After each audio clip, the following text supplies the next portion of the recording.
If you like the story, you can support the author on Patreon. Link is in the description. Chapter 21, The First Lesson of Becoming a Ninja Killing, Bonus. Standing in front of the mirror, gazing at the single tomo in his eyes, Yami couldn't help but curse inwardly.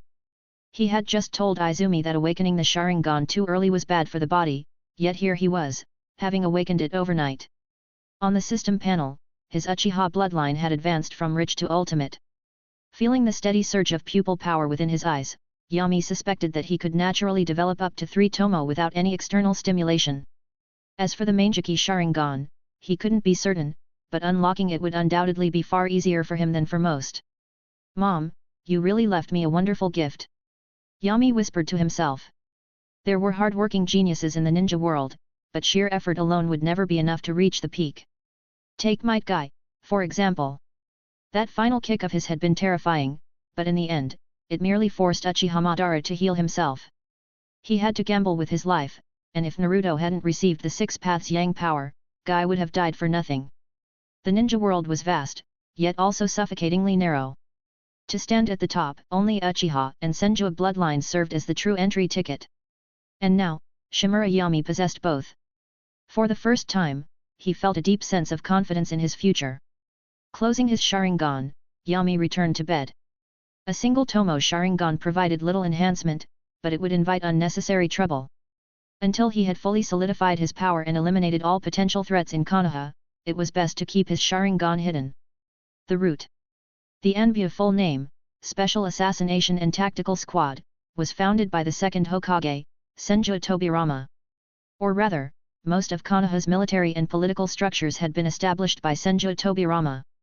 The so-called first Hokage, Hashirama, had simply been his personal war machine. One led, the other executed.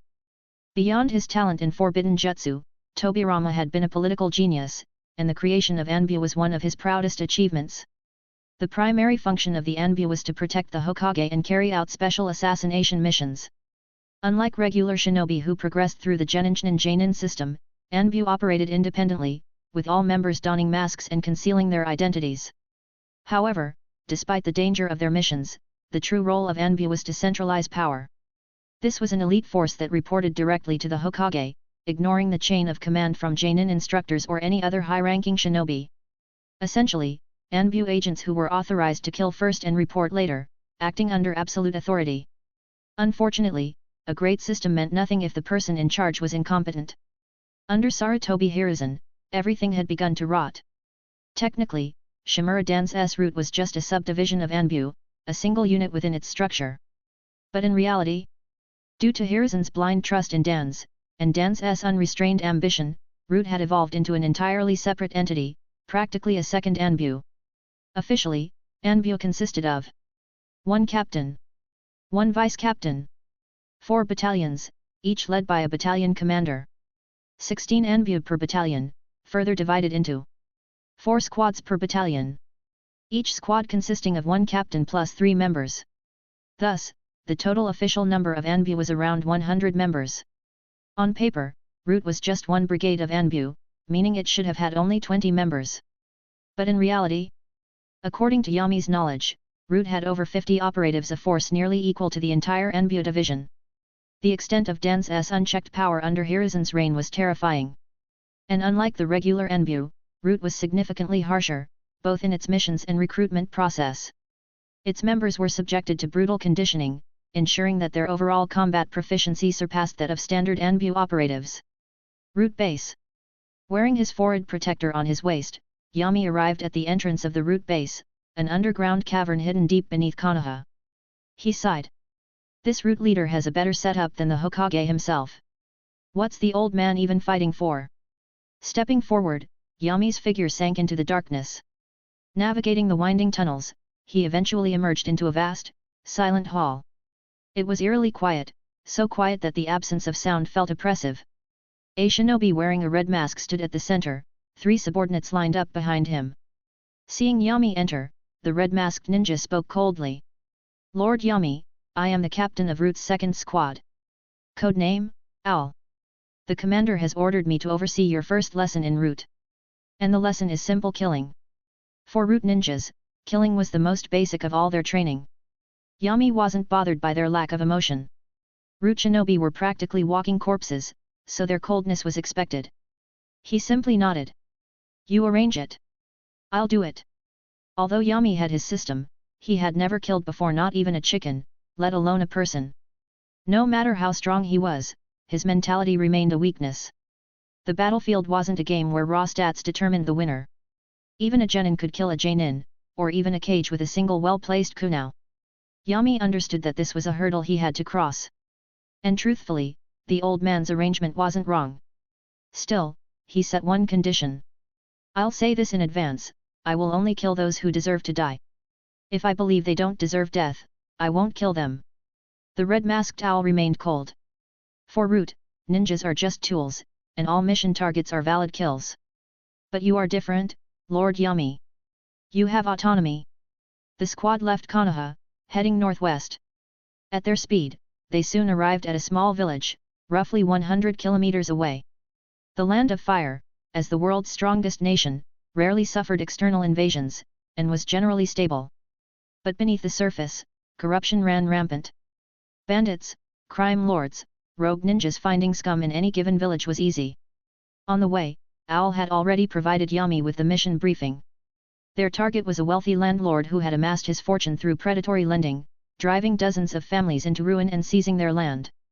He was protected by 2 rogue ninja, but they were nothing special, just ordinary Chunin-level bodyguards. This fat pig was essentially Root's personal ATM, a walking cash grab, now conveniently repurposed as Yami's first kill.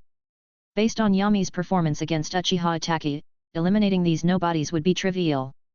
Perched atop a large tree, overlooking the mansion's courtyard, Owl's cold voice rang out. Lord Yami, you may begin. Chapter 22, IOU of the Legendary Sucker. Bang! The wooden door exploded, sending debris flying in all directions. Inside the room, a group of thugs who had been drinking and playing cards froze in shock, their eyes snapping toward the entrance. As the dust settled, a small figure stepped inside, carrying a sword nearly as tall as himself. Hello, Yami greeted them with a childlike smile, his tone almost playful. I'm here to send you off. But before you die, can you at least tell me your name? Consider it a free hospice service from me. The room fell silent for a brief moment. Then, laughter erupted. A burly man stepped forward, slapping his knee as he laughed so hard he nearly fell over. Ha! Where did this ninja brat crawl out from? He sneered. He actually thinks he can kill someone? I'm standing right here, kid, go ahead, try stabbing me. Another thug chuckled, waving a hand dismissively. Little punk, have you even seen blood before? Go home. Had an adult ninja barged in, they wouldn't have dared to be so arrogant. But a 6 or 7-year-old. Even if he was a ninja, what could he possibly do? Yami simply repeated his question. What's your name? The burly man smirked, puffing out his chest. Ha! The name's Yusuji Taro, you little slice. A single downward slash. A thin red line appeared on the man's forehead, running down the bridge of his nose. Then, his entire body split cleanly in half. He collapsed to the ground with a wet thud, his organs spilling out onto the floor. Tisk! Yami instinctively frowned. The mental impact of his first kill wasn't as bad as he had imagined. But the physical reaction, the stench of blood and intestines, made his stomach churn. For a while, he probably wouldn't be able to stomach eating meat. At that moment, the system notification chimed. Host has established a life and death bond with Yusuji Taro. Stage 3 reward issued, plus 0.1 standard genin chakra, minor physical enhancement. Perfect. His guess had been correct. The bond system required intense emotional triggers to activate. And what stronger emotion existed than the moment of death? Life and death bond, fitting. I live, he dies. It's a fair trade. For a brief moment, the room was stunned into silence. Then, the remaining thugs finally snapped out of their shock, grabbing their weapons and charging at him with enraged shouts. Though civilians were generally afraid of ninjas, these men were trained fighters. They weren't as weak as ordinary villagers, and 2 of them were even Chunin-level rogue ninja. They assumed Yusuji Taro had died because of a sneak attack, not because this child was actually strong. They had no idea what they were up against. Yami didn't even bother dodging. He met them head-on. Clang! A sword swung at him. It shattered upon impact. In the next instant, Yami's blade sliced through the attacker's legs, sending him collapsing to the floor, screaming. Outside, perched on a rooftop, Owl silently listened to the dying screams coming from inside the house. His expression remained unchanged. The only thing that mildly intrigued him was Yami's peculiar habit. It seemed that, before killing someone, Yami insisted on knowing their name. And if they refused, he would torture them instead of granting a quick death. A rather unique quirk. 3 minutes later, Shimura Yami stepped out of the house. The screams had completely stopped. "Lord Yami, are you all right?" Owl asked. "It wasn't as bad as I thought," Yami replied, shaking his head slightly. "But I'll need more practice to fully adapt." Owl gave a small nod. "Understood. Dan-sama has prepared ample resources for your training. If you don't need rest, we can proceed to the next target immediately. Let's go." Yami exhaled deeply, sheathing his sword. The sooner he finished this training, the sooner he could return home and see his cute, soft Loli again. Although he wasn't sleeping outdoors, nothing compared to the comfort of his own bed. "Please wait a moment," Owl said. "We still need to recover assets." The Root subordinates sprang into action. The Root wasn't just good at killing, they were experts at looting as well. Within 10 minutes, they had gathered every valuable item in the mansion: cash, gold, silver, jewelry, and property deeds. Shimura Yami flipped through a pile of documents and banknotes, nodding in appreciation. Not bad, this guy was loaded. The village crime lord had 20 million ryo in cash, and that wasn't even counting his land holdings. Then, a particular note caught his attention. Yami stopped flipping and picked it up. I, Princess Tsunade, borrowed 8 million ryo due to a shortage of gambling funds. I promise to repay it before January 1st, year 54 of the Konoha calendar. If repayment is overdue, monthly interest will increase by 1%. A strange smile crept across his face. Tsunade's IOU. Folding the IOU neatly, Yami tucked it away. Then, sealing 3 million ryo into a storage scroll, he turned to Owl. "The rest is yours. Do what you want with it." Owl remained silent. Although he was technically the team leader, Yami's authority en route was second only to Dan's. He had no right to oppose Yami's decisions, only to report them honestly. 1 month later. For the next several weeks, Yami was either killing or on his way to kill. His targets ranged from common thugs and ruffians, large bandit gangs, even corrupt noblemen in the Land of Fire. As his Kusanagi blade was soaked in blood, his growth accelerated. Not just in power but in mentality.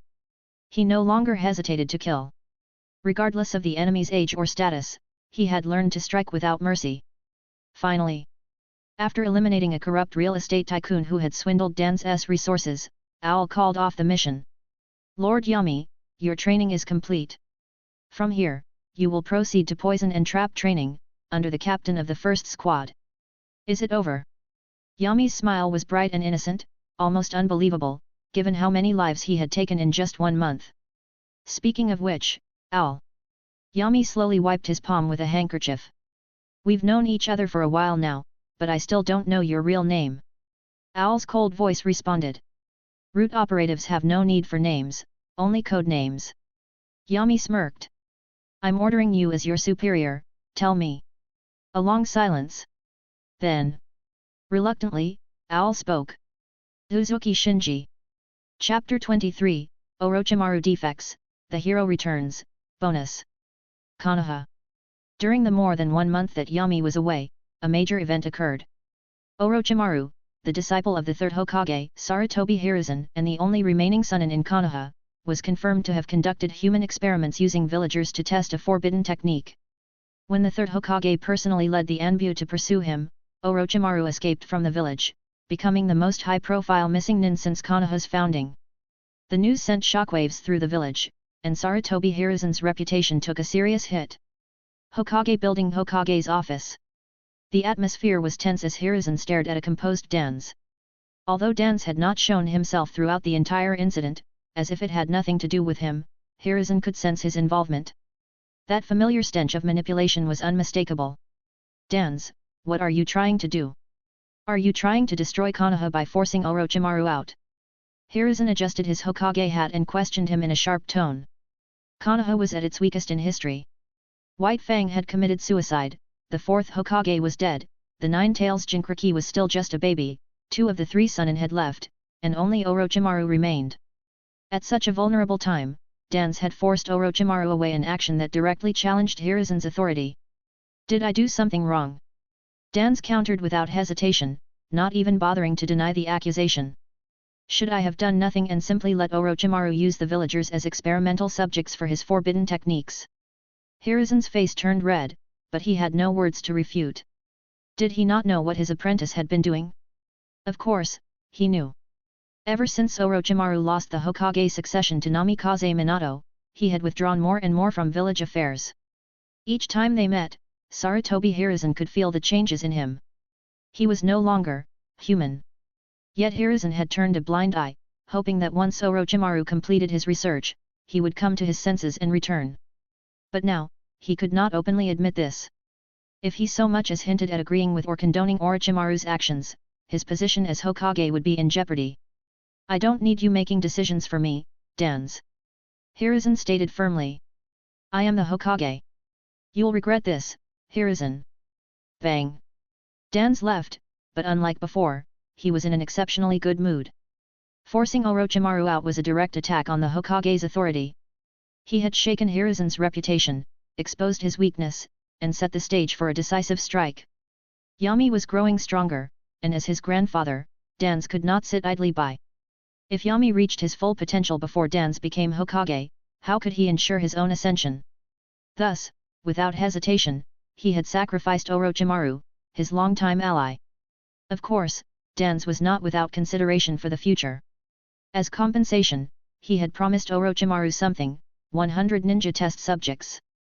With this assurance, Orochimaru abandoned any thoughts of revenge, and their partnership remained intact. However, acquiring 100 test subjects was no simple task. Given Konoha's recent turmoil, they could not be taken from within the village. Yamanaka. A kneeling ninja appeared behind him in an instant.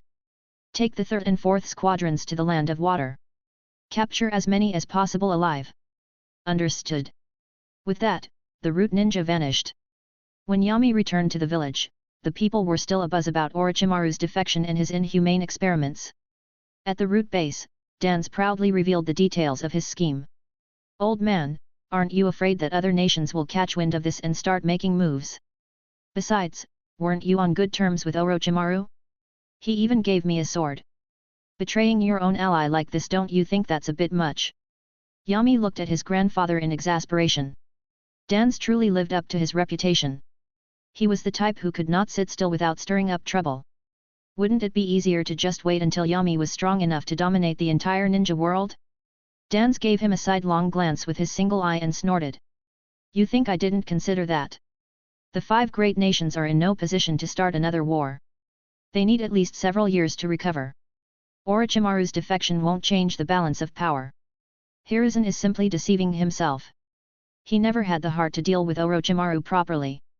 Then, Danz's tone became more solemn. Yami, remember this, there are no friends in this world. Only eternal interests. As long as it benefits me and protects Konoha, I wouldn't hesitate to betray even Hiruzen himself. What about me? Yami met his gaze without flinching. If the benefits were great enough, would you betray me too? Danz was momentarily taken aback but quickly shook his head. No. You and the village are my greatest interests. Yami chuckled. You old schemer. Let's drop the subject. I brought back a lot of supplies this time. Danz's plan ultimately fell short. Hiruzen's reputation had indeed taken a hit, but he had underestimated the power of bonds. Not long after Orochimaru's defection, a hero returned to Konoha. Konoha, a certain rooftop. On the roof of a women's bathhouse, Jiraiya frowned. Old man, what's this about Orochimaru?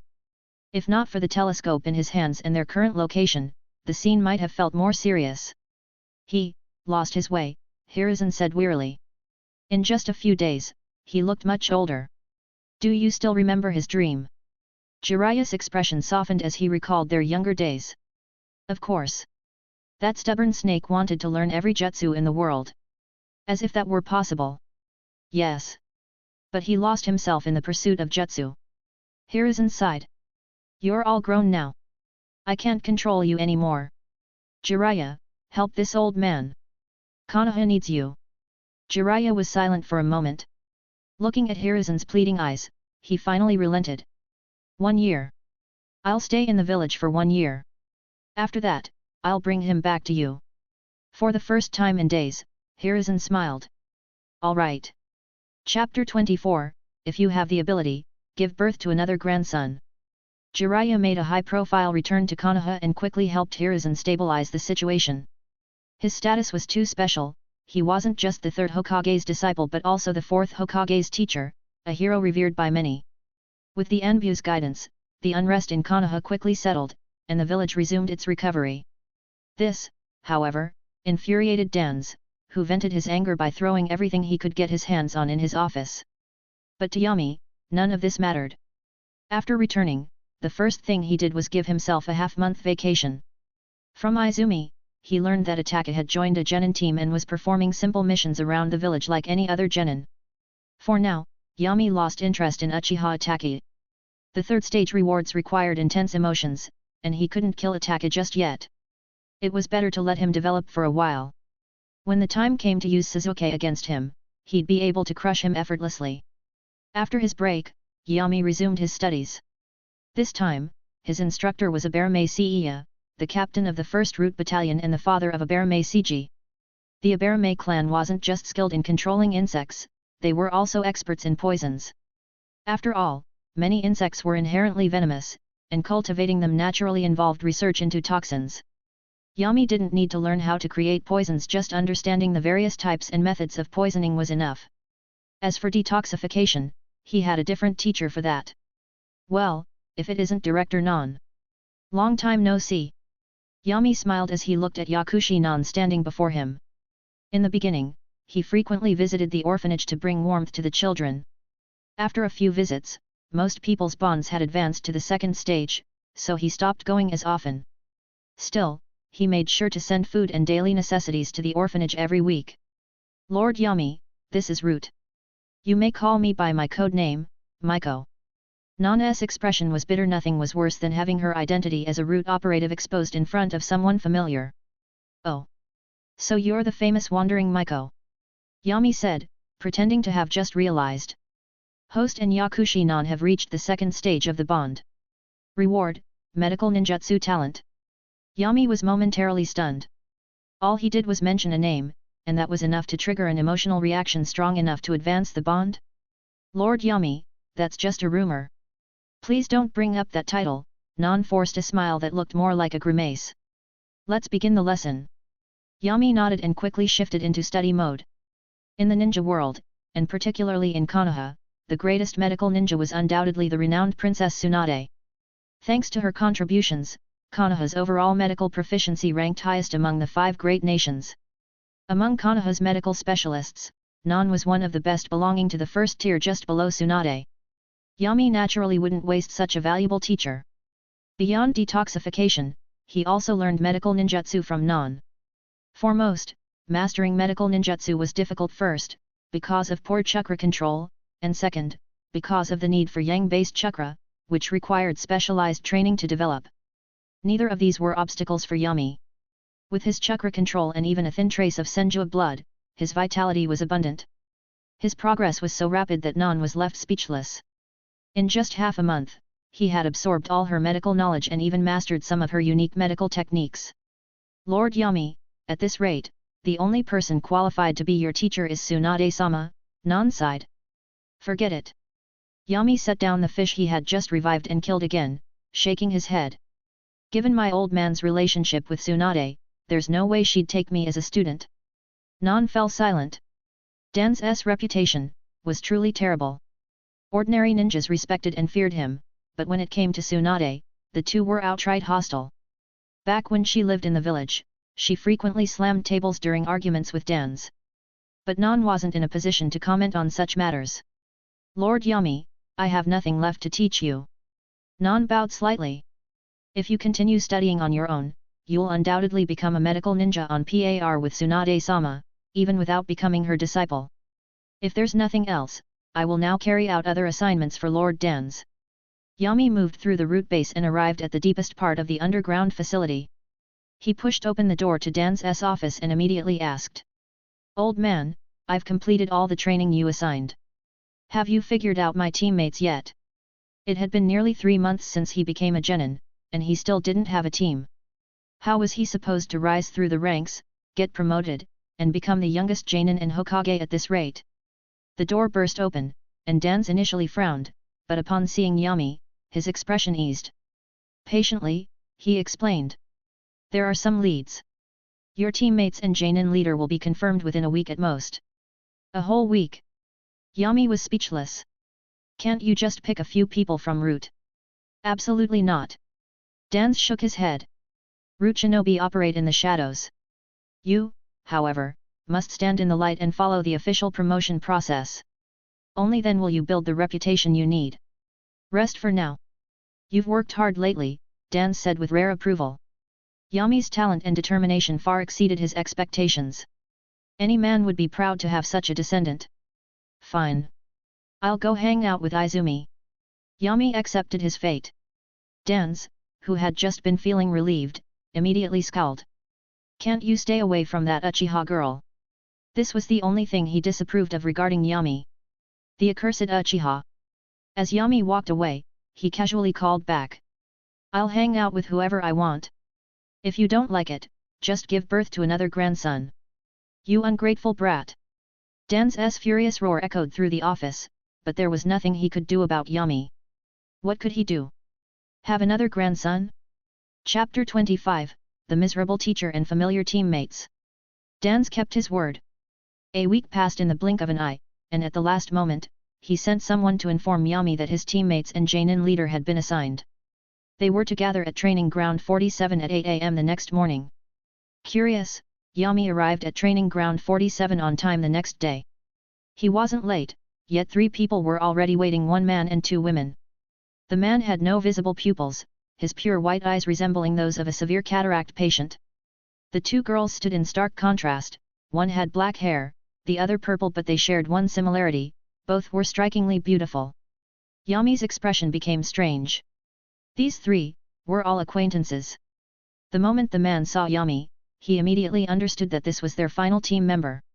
He smiled, but on his serious and old-fashioned face, paired with those blank white eyes, the expression was more eerie than welcoming. You must be Shimura Yami, correct? I'm Higa Hisashi, your genin leader. These 2 are your future teammates. Hello, Hisashi-sensei. Host has established a master-disciple bond with Higa Hisashi. Reward, enhanced physical fitness. Yami ignored the system prompt and instead recalled what he knew about Higa Hisashi. Higa Hisashi, brother of the Higa clan head, Higa Hayashi. Because he was born 15 minutes later, he was relegated to the branch family and branded with the caged bird seal. Given his close relationship with Hayashi, Hisashi had little resentment toward his status until his son, Higa Niji, was born. It was then that his mindset changed. Because of him, his son was doomed to be controlled. His descendants would never escape their fate. Konoha had many tragic figures. Hisashi and Niji were among them. Especially Niji. The only one among the 12 who died in the 4th Great Ninja War, and arguably the strongest of them outside the main protagonists. Tisk. Now that everyone's here, let's introduce ourselves. This is a tradition. Getting to know each other helps us become better comrades and trust our teammates with our backs. Hisashi had no idea that Yami was already sympathizing with his and Niji's fates. Instead, he followed standard protocol. I'll go first, Hisashi said casually, not putting on any airs despite being a genin. My name is Higa Hisashi. I'm 34 years old, a genin, and a member of the Higa branch family. As he mentioned his branch status, his white eyes dimmed slightly before returning to normal. I specialize in reconnaissance using the Byakugan and close combat with gentle fist. I lack long-range techniques, so I prefer engaging enemies up close. My favorite food is sukiyaki, and I hate fried cutlass fish. As for my dream, Hisashi gave a self-deprecating chuckle. I'm too old for dreams. I just want to live until I die. All right, your turn, he said, looking at the black-haired girl. You start, Kurane. The girl nodded slightly and introduced herself in a clear voice. My name is Yai Kurane. I'm 15 years old, a Chunin of Konoha. I specialize in genjutsu. My taijutsu and ninjutsu are average, but I've reached the Chunin level in both. My favorite food is shch and wasabi octopus. I dislike cake. My dream is to become Konoha's foremost genjutsu master. Very good. Hisashi nodded approvingly. Your turn, Yujao. The purple-haired girl spoke in a cold, detached tone. My name is Uzuki Yujao. I'm 14 years old, a Chunin of Konoha. I specialize in Konoha-style kenjutsu and taijutsu, favoring close-quarters combat. My favorite food is sakura mochi, and I don't have any particular dislikes. I can eat anything. As for my dream. For the first time, her usually expressionless face showed a glimmer of ambition. I want to become the strongest swordsman in Konoha. Then work hard, Hisashi said with a small smile. I've heard of your father's prowess. His swordsmanship was truly remarkable. It's a pity. Hisashi shook his head regretfully. Uzuki Yujao's father and a Jainin from the Moonlight clan had died on the battlefield near the Land of Earth. When their bodies were returned, only half remained. The ambition on Yujao's face faded, and the atmosphere grew heavy. All right, Yami, you're last, Hisashi said, quickly changing the subject. Kurane and Yujao also turned their attention to him. They were no strangers to the name Shimura Yami. As Dan's grandson and a prodigy who graduated at 7, his reputation was well known in Konoha. Still, they had their doubts, perhaps even resentment. Even if he was a genius, they were all Chunin. Why was such a young child assigned to their team? But seeing Yami in person did make a difference. Faced with such an adorable-looking boy, neither girl showed open hostility or dissatisfaction. Still, they silently questioned the higher UPS decision. Under their expectant gazes, Yami began his introduction. My name is Shimura Yami, grandson of Hokage advisor Shimura Danzō. He deliberately emphasized Hokage advisor. All three of them scowled. Are you afraid people won't know you're a second-generation elite? Yami ignored them and continued. I'm 7 years old and a genin of Konoha. I excel in both close combat and long-range attacks. I specialize in ninjutsu and taijutsu. Oh, and I'm also a medical ninja. He then turned to Yujao. My strongest skill is swordsmanship, so there's no way you'll become the strongest swordsman in Konoha. You might want to reconsider your goal. Yujao's expression twitched. I like a lot of foods. I dislike mustard, cabbage, bitter melon, sweet potatoes. Yami went on and on, listing foods he disliked. Hisashi and the others gradually became numb. How long is this list? Finally, Yami clenched his fist and declared. My goal is to establish deep bonds with everyone in the ninja world. There was a half-minute silence. It wasn't that they had nothing to say, it was that there were too many things to criticize, and they didn't know where to start. Eventually, Yujao broke the silence. You claim to be the best at swordsmanship. You also say you excel in weight. No, you're saying you're good at everything. Even the Hokage wouldn't boast like that. That just means I'm better than the old man, Yami replied matter-of-factly. I'm simply stating facts. If you can't accept them, that's your problem. You're slandering the Hokage. Seeing the argument about to escalate, Hisashi quickly intervened, stepping between them. All right, that's enough. Yami is a very talented shinobi, but what he just said was quite bold. How about this, we conduct an evaluation to properly gauge his abilities. Chapter 26, Sword Showdown. Training Ground 47. Hisashi and Kurane moved to the edge of the field, leaving space for Yami and Yujao. Typically, the first test after graduation was an exercise like the bell test. However, since Yami's two teammates were already Chunin, such a test would be pointless. As for Yami, even if he did fail the test, would they really dare send him back to the academy? Wouldn't they be afraid of him showing up at night to talk things over? Thus, the test became a round-robin sparring match between the three of them. Everyone had to fight the other two team members once. The first match was between Uzuki Yujao and Shimura Yami. Stop! No exploding tags or poison attacks. Hisashi called out from the sidelines. Yami glanced at him. He had a sneaking suspicion that Hisashi had done some research on him, which was why he was so specific. Let's settle this with pure swordsmanship, then. How about it? Yami suggested. Fine by me. Yujao immediately shifted into a defensive stance, silently indicating that Yami should make the first move. Yami didn't hesitate. He unsheathed his sword. In that instant, Yujao felt the boy in front of her change. Before drawing his sword, he had been nothing more than an ordinary, cute child. But the moment his hand gripped the hilt, his entire being became an extension of the blade, exuding a sharp and lethal aura. And then, there was the sword itself. Kusanagi sword? Yujao asked in shock. Yeah, Yami replied casually. My grandfather gave it to me for my 6th birthday, got it from Orochimaru. Yujao felt a pang of jealousy. Kusanagi sword. A 6th birthday present. How infuriating. For sword-wielding shinobi, the Kusanagi sword was practically a legendary weapon. Owning one was the dream of every swordsman. Yet Yami spoke about it so nonchalantly. How could she not be jealous?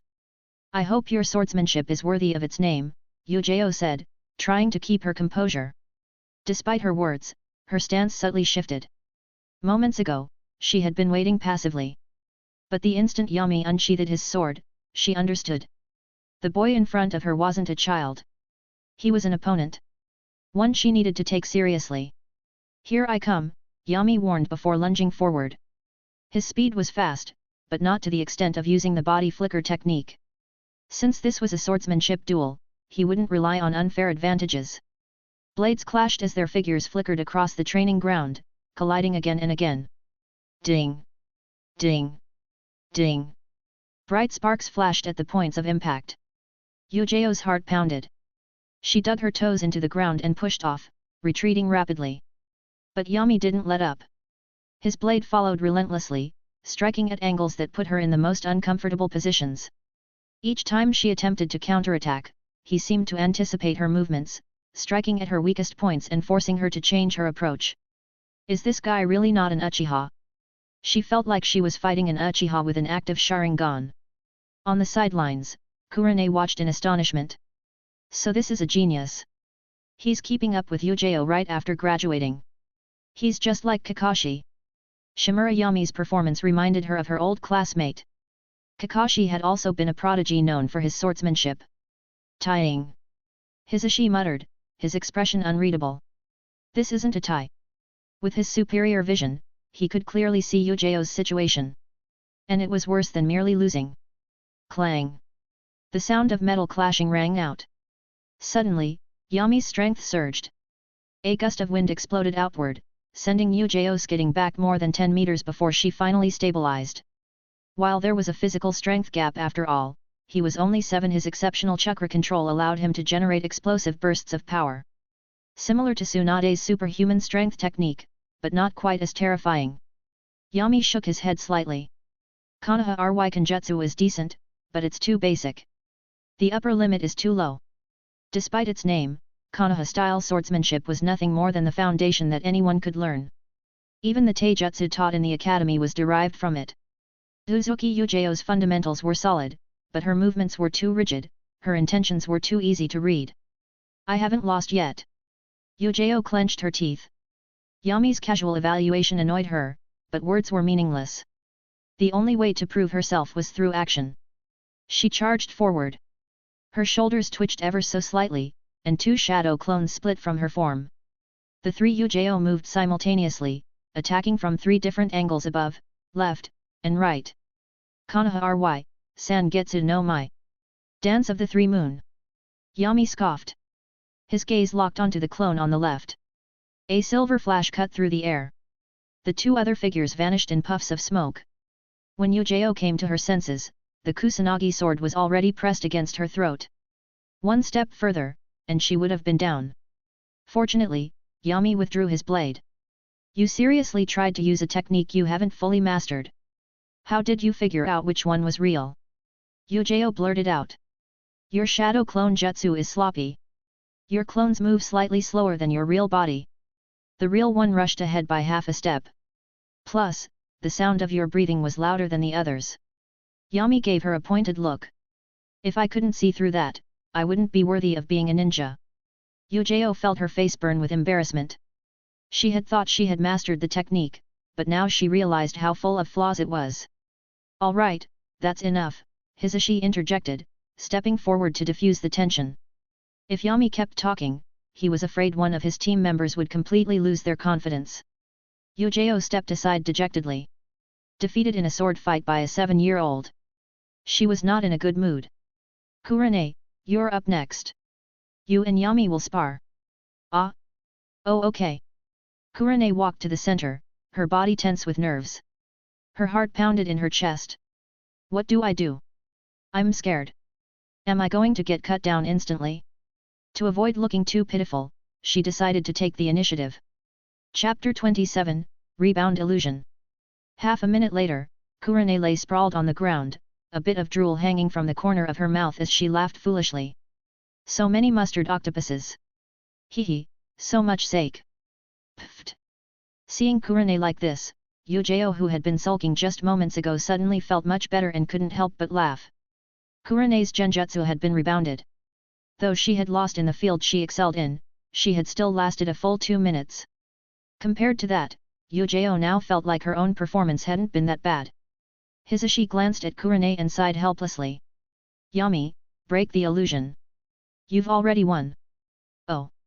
Yami responded casually, placing 2 fingers on Kurane's forehead. Soon, her chakra flow returned to normal, and the illusion dissipated. Kurane quickly realized what had just happened. Her face flushed red as she glared at Yami with an annoyed expression. Little kid, you really had to break my illusion like that. Having her genjutsu rebounded was the worst possible way to lose. It meant the opponent was either vastly superior in illusion mastery or had such overwhelming mental strength that the genjutsu didn't even affect them. Either way, it was humiliating. It was the shinobi equivalent of losing 7-0 in a soccer match. Kurane wished she could dig a hole in the ground and crawl inside. If she had known this would happen, she wouldn't have even tried using genjutsu. She should have just pulled out a kunao and fought him directly. Little kid. Yami blinked. That was the first time anyone had called him that. He glanced down at himself and nodded thoughtfully. Well, she wasn't wrong. All right, I'll keep that in mind next time, Yami said casually. But who told you to have such weak mental defenses? You walked straight into my illusion with no resistance at all. You. Kurane fumed. She reached out to pinch Yami's cheek, but he effortlessly dodged. Sensei, look at him. Seeing that she couldn't even vent her frustration, Kurane decided to complain to Hisashi directly. Hisashi, however, had no intention of getting involved. All right, Yami is right, he said in a serious tone. Kurane, you let your guard down too much. Never underestimate an opponent, understand? Inwardly, though, Hisashi was screaming. You think I'd dare help you bully Yami? What if I get invited to Root Space for a friendly chat tonight? Faced with Hisashi's reprimand, Kurane didn't dare argue. She simply glared at Yami with her large eyes. Yami wasn't fazed at all. He glared right back. What year is this? Who still plays the role of a simp? If anyone should be admired, it should be me. You dare glare at me? Kurane let out a small laugh instead of getting angrier. This little guy, he was much more interesting than that stuffy Asuma. Host has established a teammate bond with Yozuki Yujao. Reward, 1 standard Chunin Chakra unit. Host has established a teammate bond with Yi Kurane. Reward, 1 standard Chunin Chakra unit. As Yami and Hisashi walked to the sidelines, the system's notifications appeared. Looking at the rewards, Yami wasn't the least bit surprised. As beautiful as Kurane and Yujao were, their strength was still lacking. Neither of them had unique bloodline limits or exceptional abilities. This system didn't care about identity or looks, it only cared about talent. Oh well. Might as well enjoy the show. Watching girls fight is always fun. Hisashi, overhearing Yami's quiet mumbling, nearly tripped. Thinking back to the information he had heard about Danzō, he found it hard to believe. How could someone as rigid and calculating as Shimura Danzō have a grandson like this? The personality gap was far too big. Back on the field, the battle between Yujao and Kurane had begun. There was no hair-pulling. Both kunoichi were fighting seriously, determined to prove that it wasn't them who were weak, it was Yami who was simply too strong. Kurane tried to close in on Yujao, waiting for the right moment to land a genjutsu. However, illusions were most effective when used as an ambush. Now that Yujao was aware of Kurane's specialty, she remained on high alert, making it much harder for genjutsu to take effect. Unless she had a Sharingan, which allowed illusions to be cast with just a glance, it was difficult to land a decisive hit. Unfortunately, Kurane didn't have such an ability. So, she lost. Yujao let out a sigh of relief. At least she wasn't last on the team. Kurane wasn't too disappointed. She was well aware of genjutsu's limitations in direct combat. The two kunoichi rejoined Hisashi and Yami. Everyone did well, Hisashi said with a smile. Taijutsu, genjutsu, ninjutsu, our team is well balanced. No obvious weaknesses. A team with 3 Chunin and 1 Jainin was already considered an elite unit. Even on the battlefield, they would be a force to be reckoned with. As a celebration for our team's formation, dinner's on me tonight, Hisashi announced. Let's go out and have a good meal. Really? Awesome. Thank you, sensei. Kurane and Yujao beamed with excitement. Hisashi smiled as well. Alright, then let's go to the barbecue restaurant. Yami suddenly interrupted with the innocence of a child. Teacher Hisashi is a Jainin, after all. A regular meal wouldn't suit his status. Hisashi felt cold sweat forming. Wait a minute. Before he could finish, Kurane and Yujao's eyes lit up. Really? Sensei, I haven't had barbecue in so long. Me too. The last time I had it was, the last time. 3 pairs of expectant eyes locked onto him. Hisashi's refusal caught in his throat. For the sake of his dignity as a team leader, he had no choice but to force a smile. Yes, that was my plan all along. Yami just beat me to it. Long live Hisashi-sensei. Sensei, you're the best. The laughter and cheers from Training Ground 47 echoed into the distance. The faint sigh that followed, however, was subconsciously ignored by everyone. Hisashi trailed at the back of the group, watching Yami bicker playfully with Kurane. He couldn't help but shake his head, both amused and exasperated. This kid is ruthless. Chapter 28, No Milk for Niji, Bonus.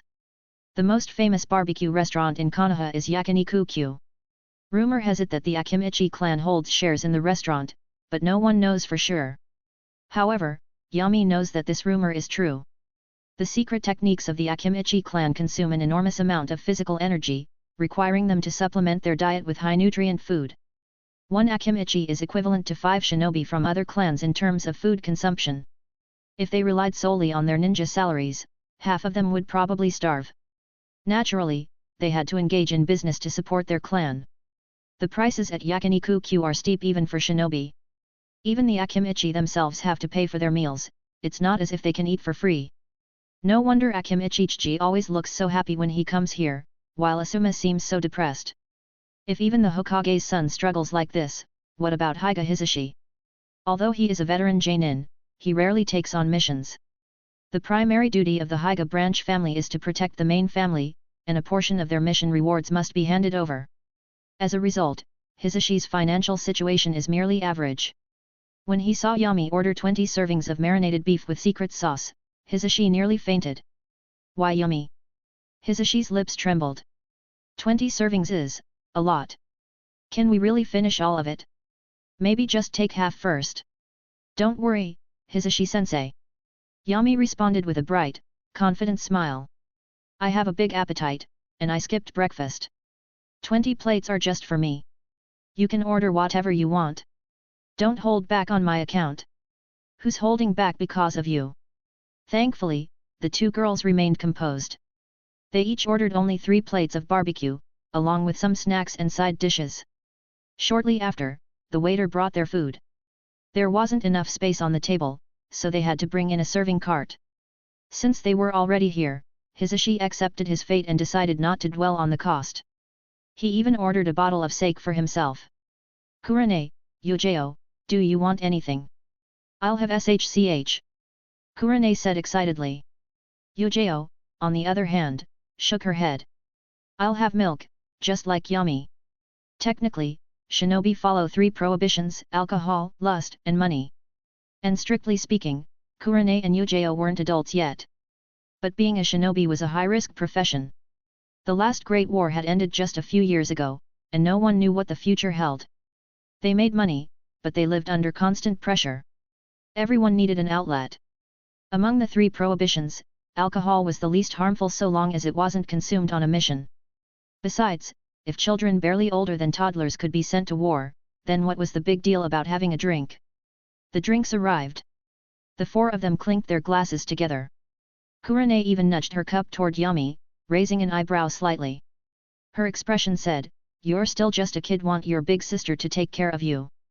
Yami ignored her and stuffed 2 slices of beef into his mouth. What's wrong with being small? He'd grow eventually. Eat more now. Then order the next round, because the meat is where the money is it. He was here to make a profit, not to enjoy life. Kurane was not amused. She made a mental note of this and turned to chat with Yujao and Hisashi, ignoring Yami in a huff. The atmosphere gradually became lively. Hisashi didn't act like a strict mentor, instead behaving like a casual uncle next door, sharing his experiences as a shinobi.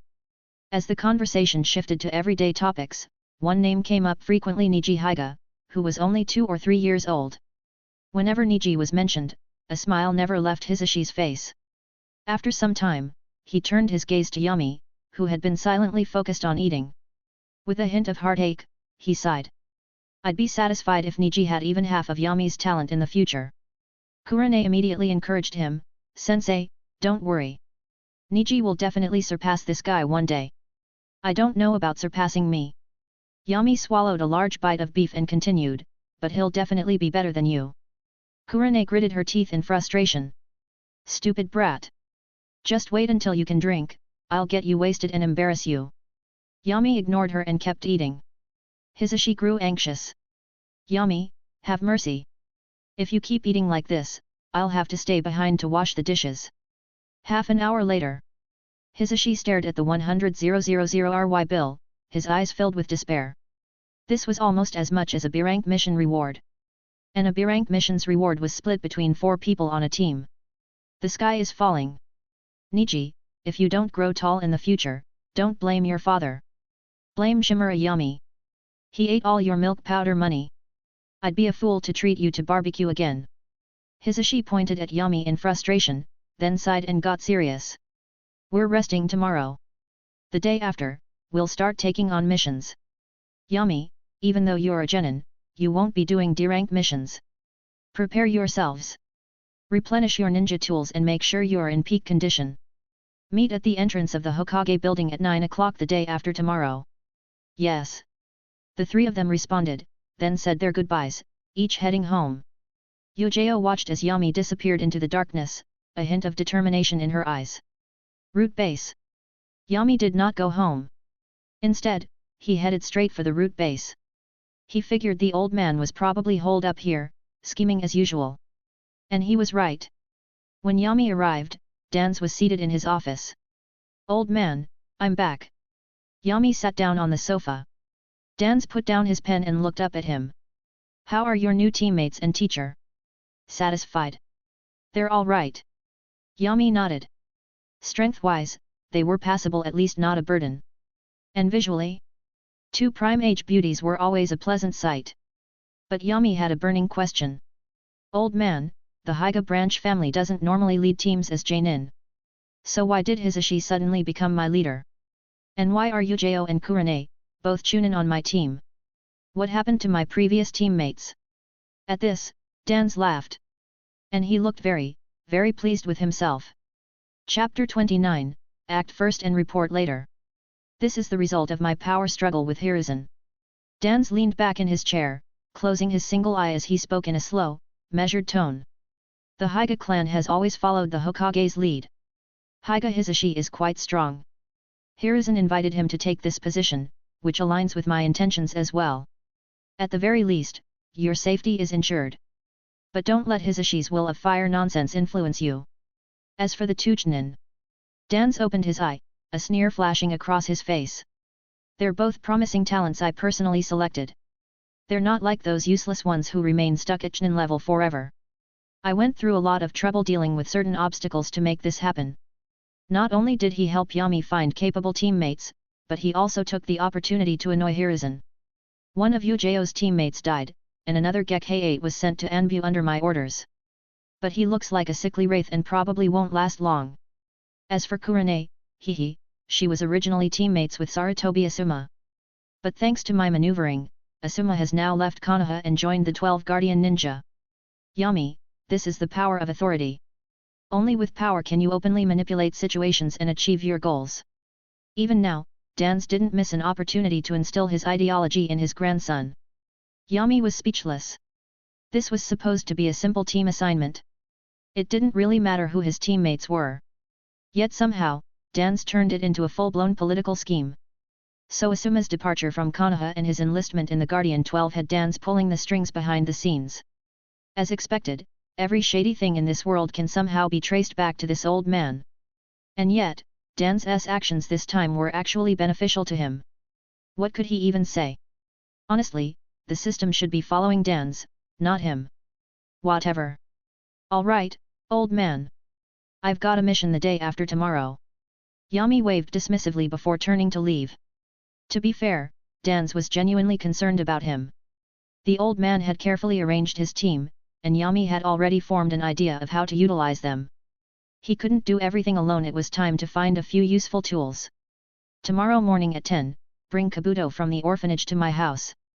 Leaving those parting words to the darkness, Yami disappeared in a flash. The next morning, Yami slept in until he naturally woke up. As he headed downstairs for breakfast, a servant approached him. Young master, a white-haired boy has been waiting at the door since early morning. No matter how much we tried to persuade him, he refused to come inside. Yami raised an eyebrow. He already knew who the servant was talking about, Yakushi Kabuto. But why is he waiting outside instead of coming in? Taking a sip of his porridge, Yami gestured. Bring him in. Soon, Kabuto stood before him, looking uneasy. Why didn't you come inside? Why wait outside? Yami asked. Kabuto lowered his voice.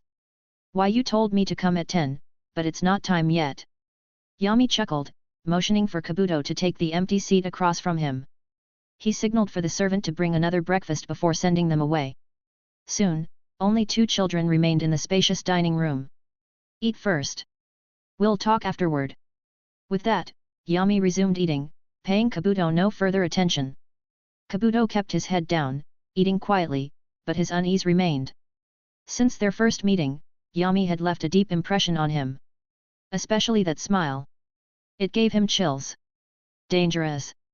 Though Yami was only a little older than him, Kabuto felt like a mouse facing a cat whenever they met. It was a deep, instinctive fear. And even though Yami hadn't appeared in a while, that feeling hadn't diminished. If anything, it was even stronger this time. Finally, Yami finished his breakfast. The moment he put down his chopsticks, Kabuto did the same. Kabuto, do you know why I called you here? Yami asked with a smile. I don't know. Kabuto replied cautiously. Then do you know about Director Nan's other identity? Yami took a sip of milk, his voice relaxed. You're a smart kid, so don't try to play dumb with me. I hate people who think they're clever. Cold sweat formed on Kabuto's forehead. After a long hesitation, he whispered, Director Nan is a ninja. Correct. Yami nodded, still lazily sipping his milk. But to be precise, she is a spy for Root. During the Third Shinobi World War, she provided Konoha with a lot of critical intelligence. Kabuto's expression grew serious. It was the first time he had heard about Nan's past. Do you know what Root is? Yami suddenly asked. Kabuto hesitated. Even most Chunin and Genin didn't know much about Root. And as an orphan, he had never heard of it. The Ninja Academy certainly didn't teach about it. Listen carefully. Yami cleared his throat. Root eliminates those Anbu can't. Root takes on missions Anbu won't. In other words, Root does everything Anbu does, and even more. Act first, report later. With the Hokage's special permission. No, wait, what is the Hokage? Doesn't matter. The Hokage can't control Root. Root absorbs nutrients and grows wildly. Kabuto sat in stunned silence, his mouth slightly open. Did he just hear that right? The Hokage can't control Root? That sounded unbelievably arrogant. Well? Do you understand now? I think I do.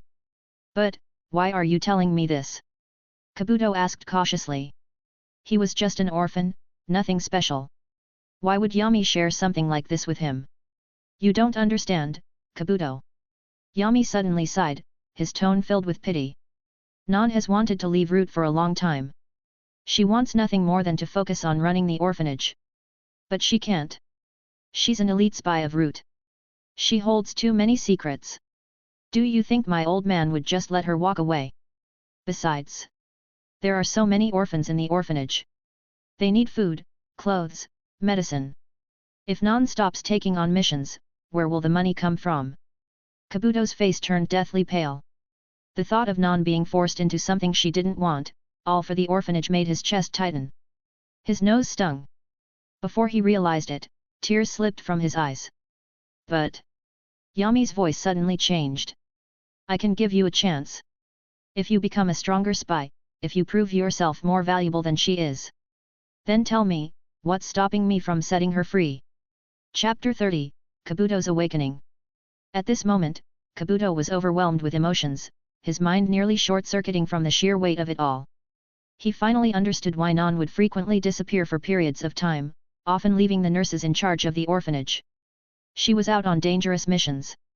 Thinking about Nan constantly putting herself in peril for the orphanage, Kabuto felt a suffocating tightness in his chest. None of the orphans knew. None of them understood what Nan had sacrificed for them. Why me? After what felt like an eternity, Kabuto finally lifted his head, his voice hoarse. I'm just an ordinary orphan. Am I even worthy of being compared to Director Nan? He wasn't afraid of hardship. What he feared was not being good enough, that he would fail and drag Nan down with him. Of course, you're not worth comparing to her right now. Yami shook his head slightly, watching as Kabuto's face fell with disappointment. But I see potential in you. I believe you will become a great intelligence ninja in the future. Then, if I become strong enough, will Director Nan be able to leave Root? Kabuto asked with anticipation. No. Yami's answer was like an icy dagger, freezing Kabuto's hope in an instant. Once you enter Root, even in death, you belong to Root. Yami yawned. Leaving is impossible. But I can ensure that Nan no longer has to go on missions. She can focus solely on running the orphanage, acting as a reserve force for Root instead. This is already the best outcome. Don't push for more. If you want to bargain with me, you have to prove your value first. Right now, you're not qualified to negotiate. I understand. Kabuto lowered his head, the light reflecting off his glasses. Then, without hesitation, he slid off his chair and knelt on one knee before Yami. Master Yami, I am willing to join Root and serve you. Good.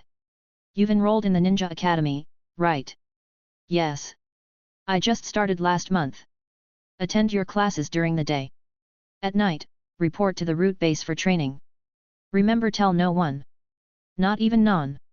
Understood. Kabuto responded without hesitation. Yami's words had just taught him a crucial lesson. The importance of self-worth. Only those with value could be recognized by others and achieve their goals. Yami believed in his potential. That was his value.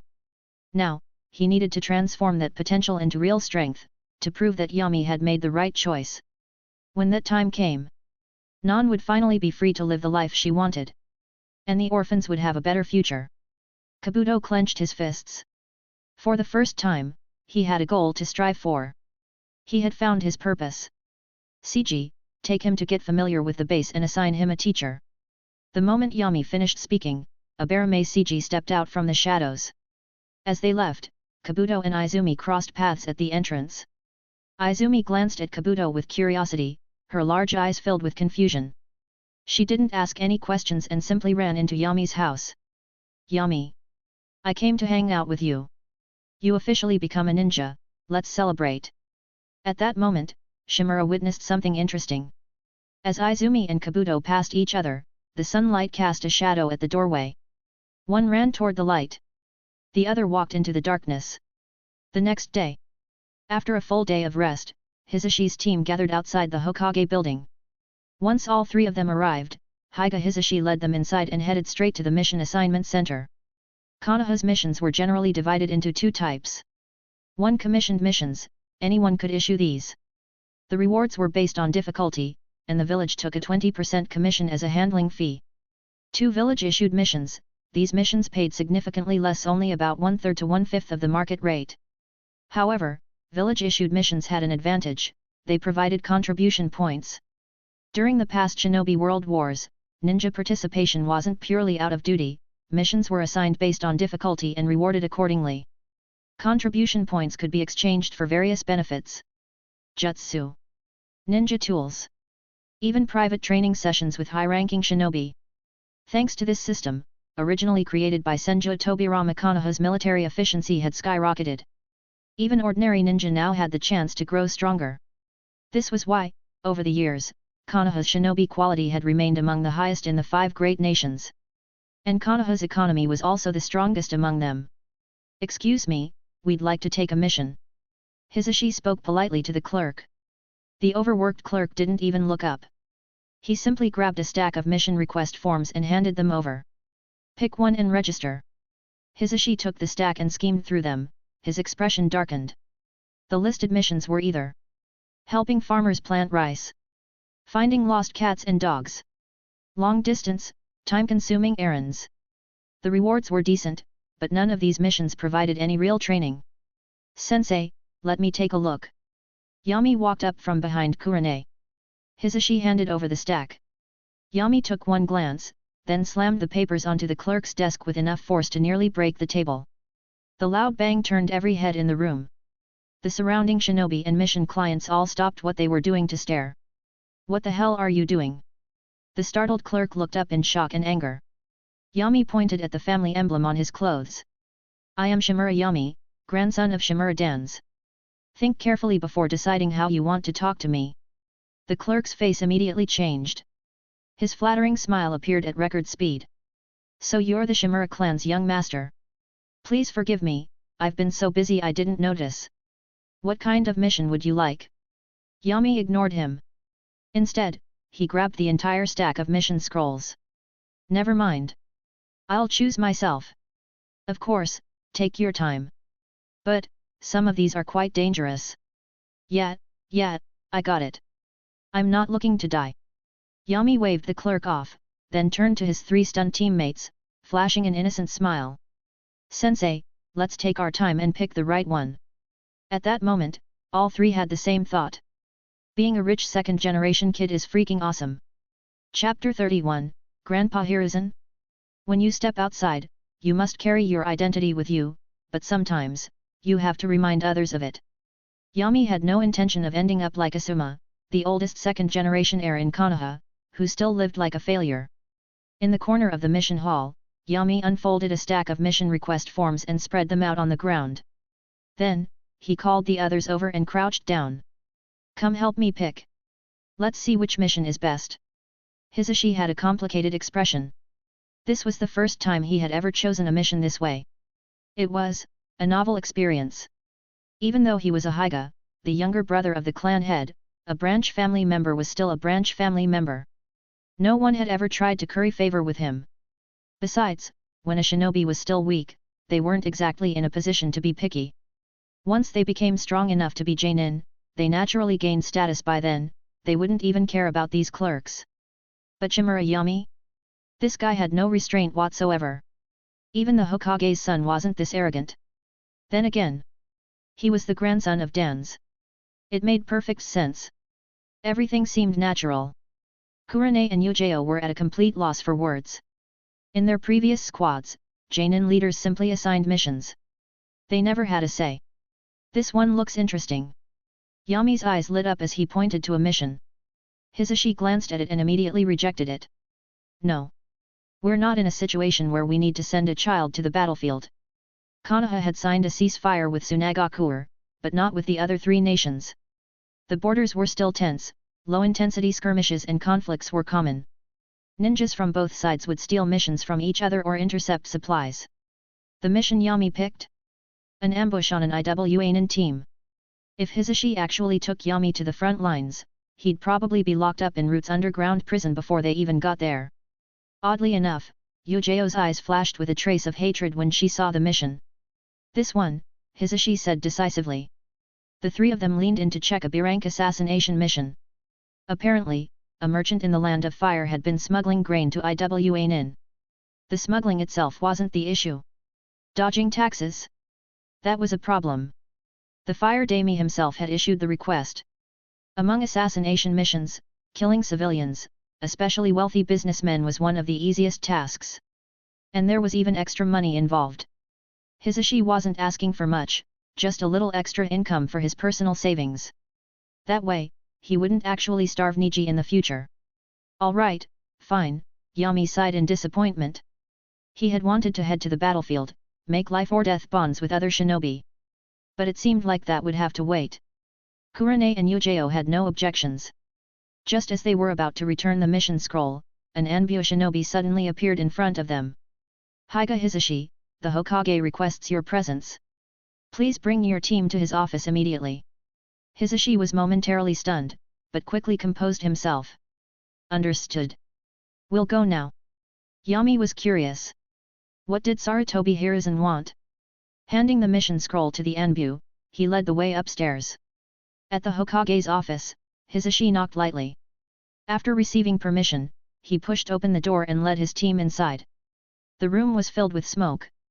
Sarutobi Hiruzen sat behind his desk, puffing on his pipe. On either side of him sat Mitokado Homura and Udaten Koharu, the village's elder advisors. Hokage-sama. Elders. Hisashi greeted them respectfully. Kurane and Yujeo also bowed their heads slightly.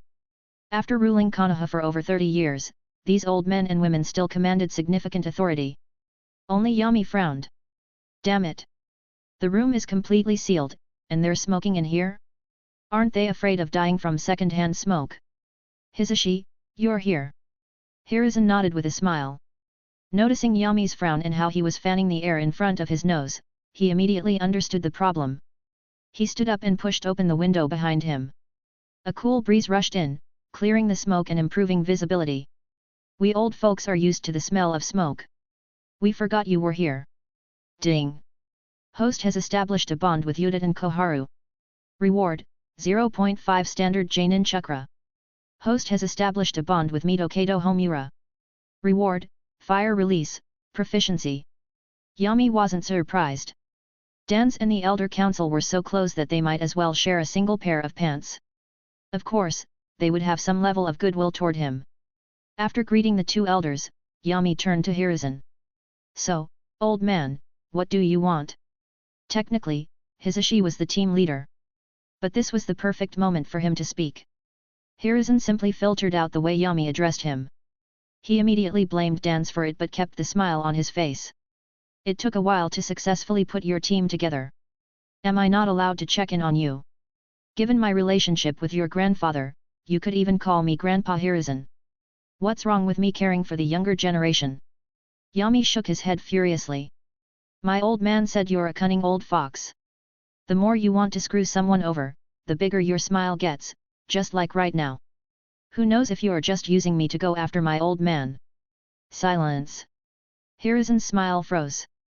Hisashi and the others were completely stunned. In all their years, they had never seen anyone talk to the Hokage like this. Konoha simply did not allow such people to exist. Pfft! Koharu burst out laughing. She quickly covered her mouth when Hiruzen shot her a death glare. Dan's really taught you everything, hey? Koharu smirked. Aren't you afraid of corrupting the kid?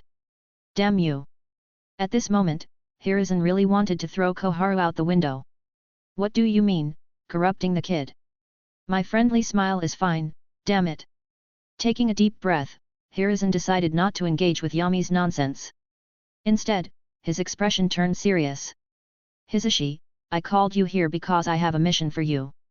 This mission is very important. Most of the Jainin are out of the village. Right now, you're the most suitable candidates. Chapter 32, Kirigakuru's spy arrives. Hiruzen began explaining the mission details. This was classified as a tentative B-rank intelligence mission, but it had the potential to escalate to A rank. Konoha had received intelligence that Kirigakure had sent spies to a town, located at the border between the Land of Fire and the Land of Rivers. Their objectives remained unknown. The mission directive was to capture the target alive and return them to Konoha for interrogation by the village's intelligence unit. The reason this mission was initially classified as B rank was that intelligence operatives typically lacked combat prowess, some weren't even shinobi, just trained civilians. With 1 Jainin and 3 Chunin, this team was deemed more than capable of handling the mission, even allowing room for unexpected complications. After listening to the details, Hisashi agreed without hesitation. A satisfied smile returned to Hiruzen's face. The main reason he had specifically chosen Hisashi's team for this mission was because of Yami. He wanted to observe Yami's capabilities and potential during an actual mission. If Yami's performance met his expectations, Hiruzen might intensify his efforts to lure him away from Dan's. While the Uchiha clan's geniuses were valuable assets to the village, their unique status required careful control. Even though Uchiha Shisui and Uchiha Itachi had emerged as rising stars, no other clans in Konoha could currently match them. The only hope for balance was Yami. However, his background was complicated and Dan's was an even greater obstacle than the Uchiha clan. Old man. Yami frowned. We already accepted another mission. Why didn't you tell us earlier? That mission isn't important. Hisashi quickly interjected on behalf of the Hokage. It's just assassinating a merchant. There are plenty of teams in Konoha who can handle it. Capturing Kirigakura's spy is the priority. Then what about my extra money? Yami sighed. Ever since I became a ninja, my old man doesn't even give me pocket money anymore. Meanwhile, I'm carrying thousands of explosive tags on me. I don't feel safe at all. Hiruzen lifted his pipe to his lips but paused. For a long moment, his eyes were filled with confusion. Thousands of explosive tags? What are you trying to do? Start a small war? Can we take 2 missions at the same time? Yami asked.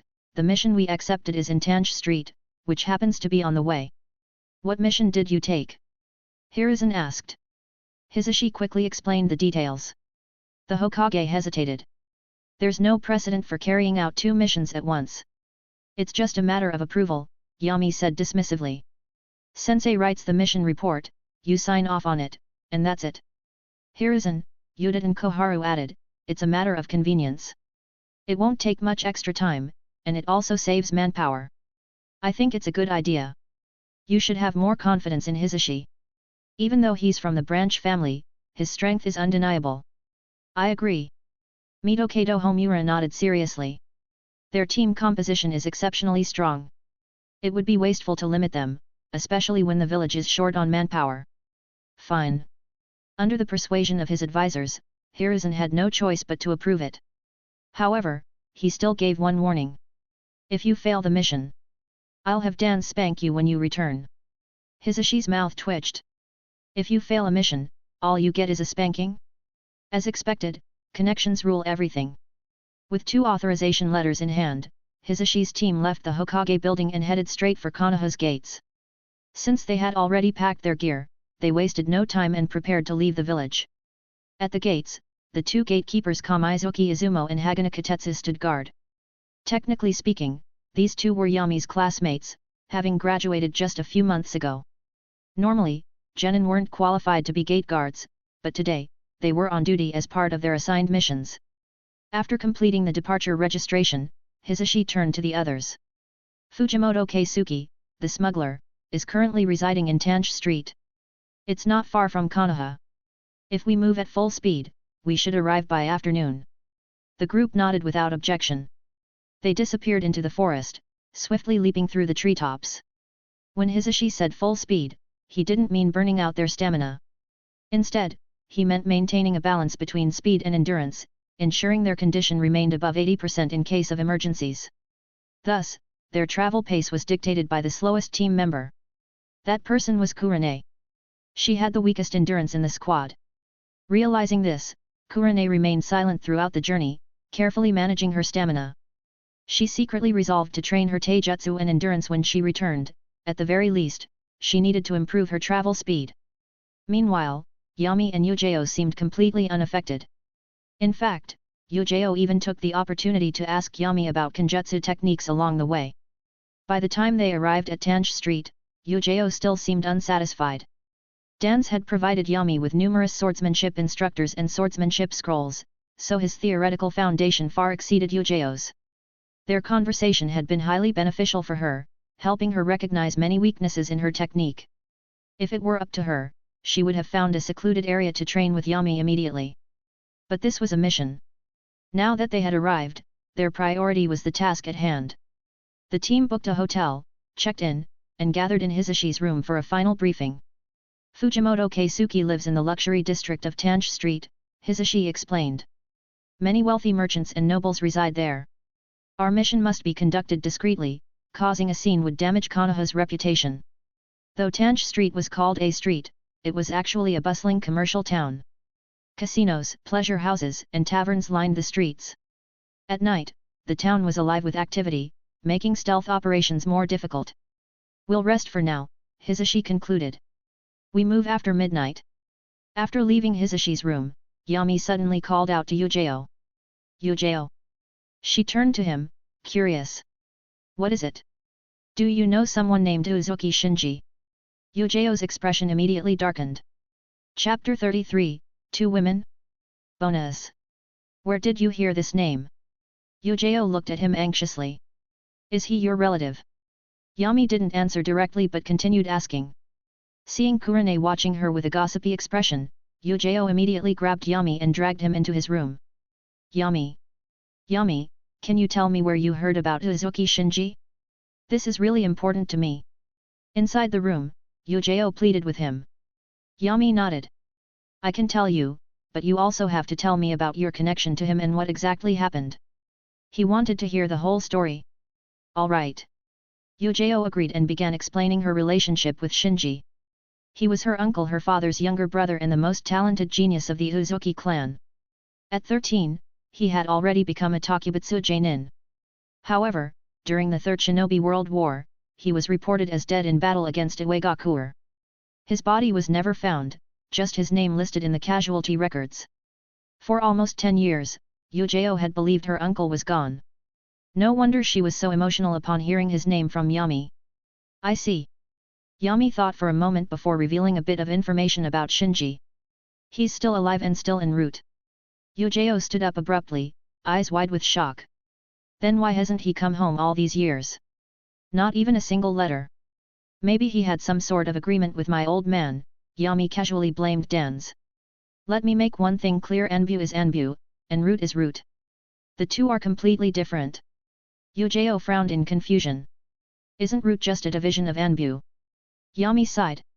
At this point, Yujao was still a rookie and didn't understand Konoha's true power structure. He had no choice but to explain the difference between Anbu and root to her. Upon learning that even the Hokage couldn't interfere with root's actions, Yujao's expression changed. With such authority, Danz was practically another Hokage in the village. In some ways, he had even more freedom than the actual Hokage. After all, the Hokage led openly, with every action under scrutiny. But in the shadows, there were no restrictions, root could act as they pleased, unchecked. So once someone joins root, they can't send any messages back. Yujao still couldn't wrap her head around it. People in root don't have names, only code names. Yami explained, you said he was listed as dead, right? That means his survival is tied to my old man. If I hadn't forced him, he wouldn't have even told me his real name. Then, can I meet him? Yujao asked nervously. The war had left the Uzuki clan nearly extinct, and Shinji was her only remaining clan member. Not right now, Yami refused. I need to go back and ask the old man first.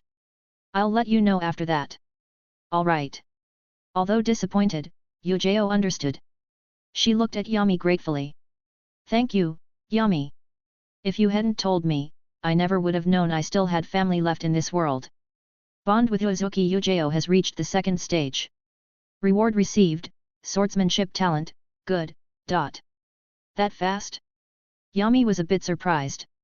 Reaching the second stage of a bond usually wasn't so easy. With Izumi, he had to use some special methods. But this reward, well, it's better to have it than not. At least it proved that Yujao was truly grateful, not just saying empty words. Nightfall. As the night deepened, Tange Street became alive with the chaos of nightlife. Even past midnight, while the number of pedestrians dwindled, the sounds of bars and entertainment houses remained lively. Fortunately, the residential areas of the upper class were much quieter. A signal flashed. Hisashi had sent the signal, and soon, Yami and his two teammates jumped out of the window, following behind him. Using the darkness and rooftops as cover, they stealthily approached the residence of their target smuggler Fujimoto Keisuke. In assassination missions, the challenge isn't the kill itself, it's making sure no one notices. But for Yami's team, that wasn't an issue. After all, their leader was Hyuga Hisashi. Byakugan. Outside the walls of a lavish mansion, veins bulged around Hisashi's eyes as he activated his Byakugan. The Sharingan was powerful, but for the village, the Byakugan was of far greater strategic value. Unlike the scarce Sharingan, the Byakugan was readily available, and its intelligence-gathering capabilities were unmatched. Ninjas with Byakugan made for the best reconnaissance operatives, capable of mapping out entire battlefields while barely expending chakra. Of course, this excluded the Mangeki Sharingan. Not only was it rare, but no successful transplant cases existed.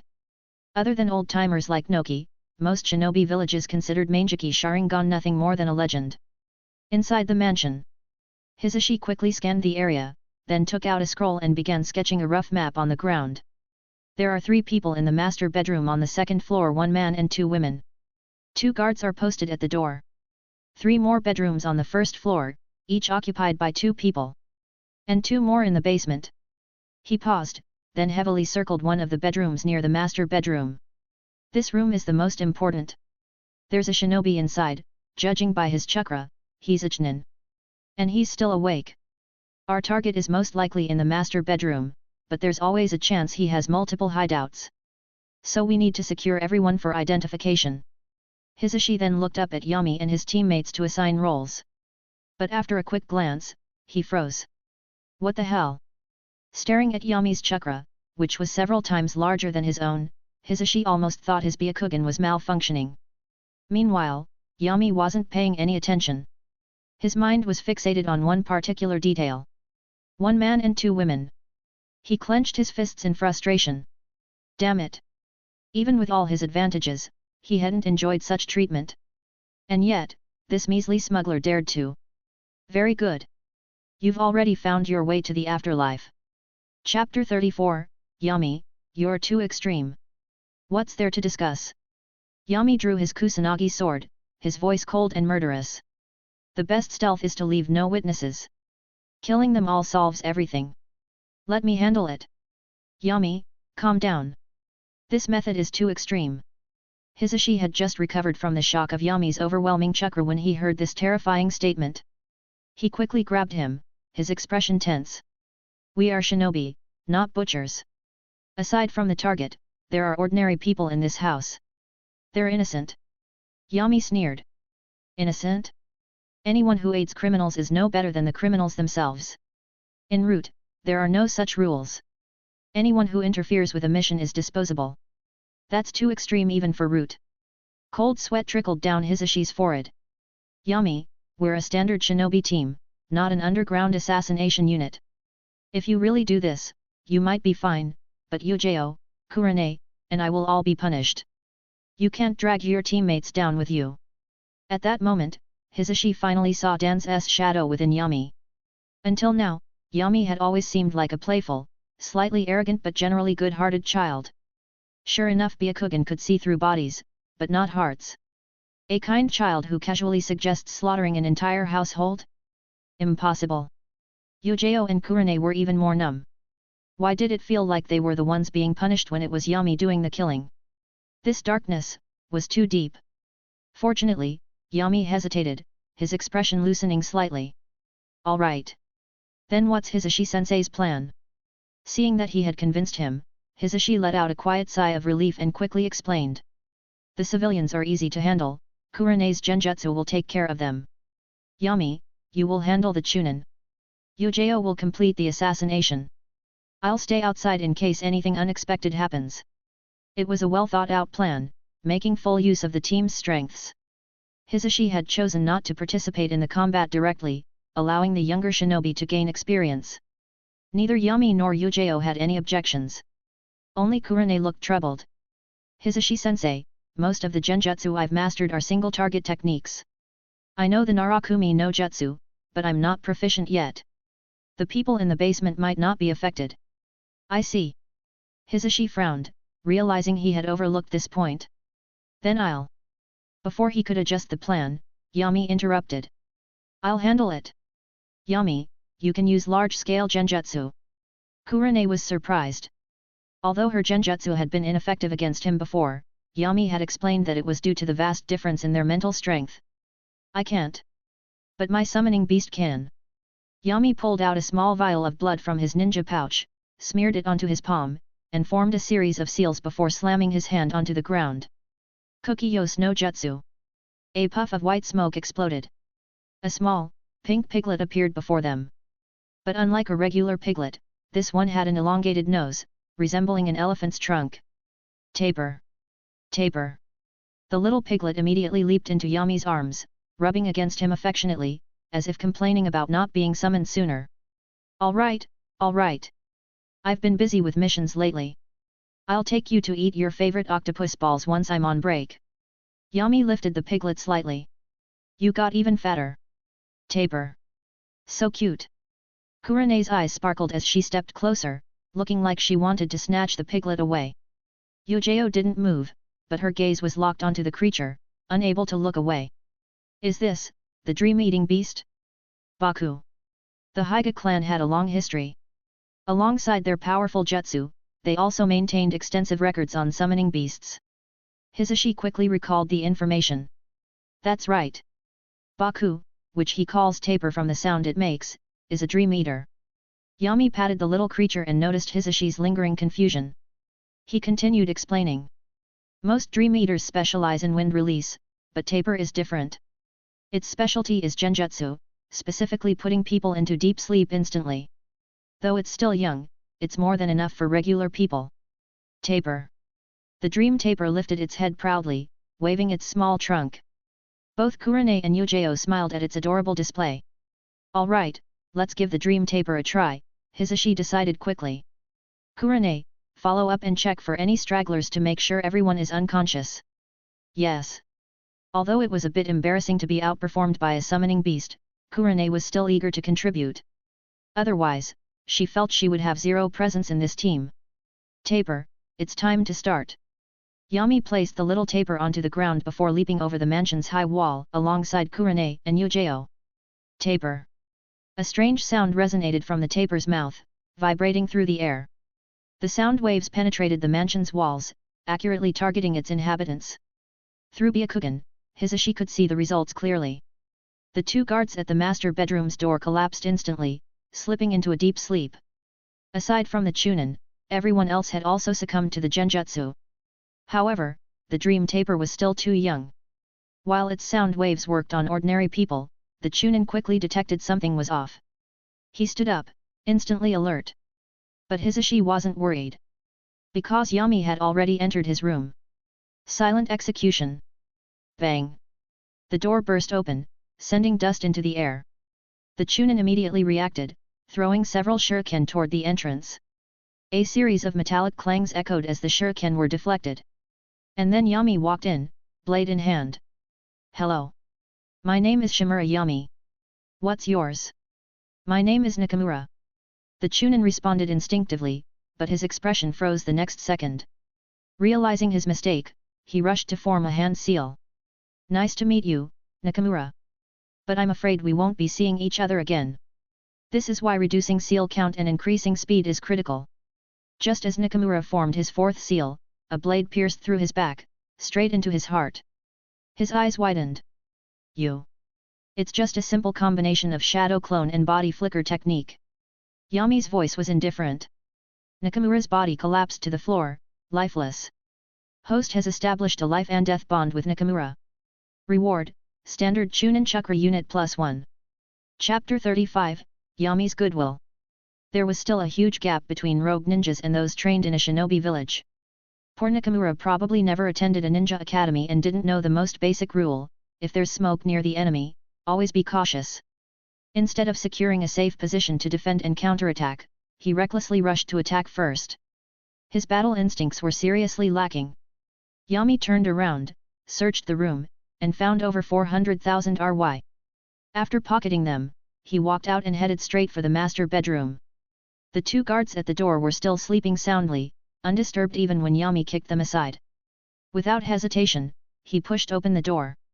Yujao had already completed her task. She stood by the window, calmly wiping the blood from her sword. Yami ignored her and turned his attention to the massive bed, nearly 4 or 5 meters wide. Two beautiful women lay there peacefully, completely unaware of what had happened. A faint smile lingered on their lips as if they were enjoying a wonderful dream. TCH. This bastard deserved to die.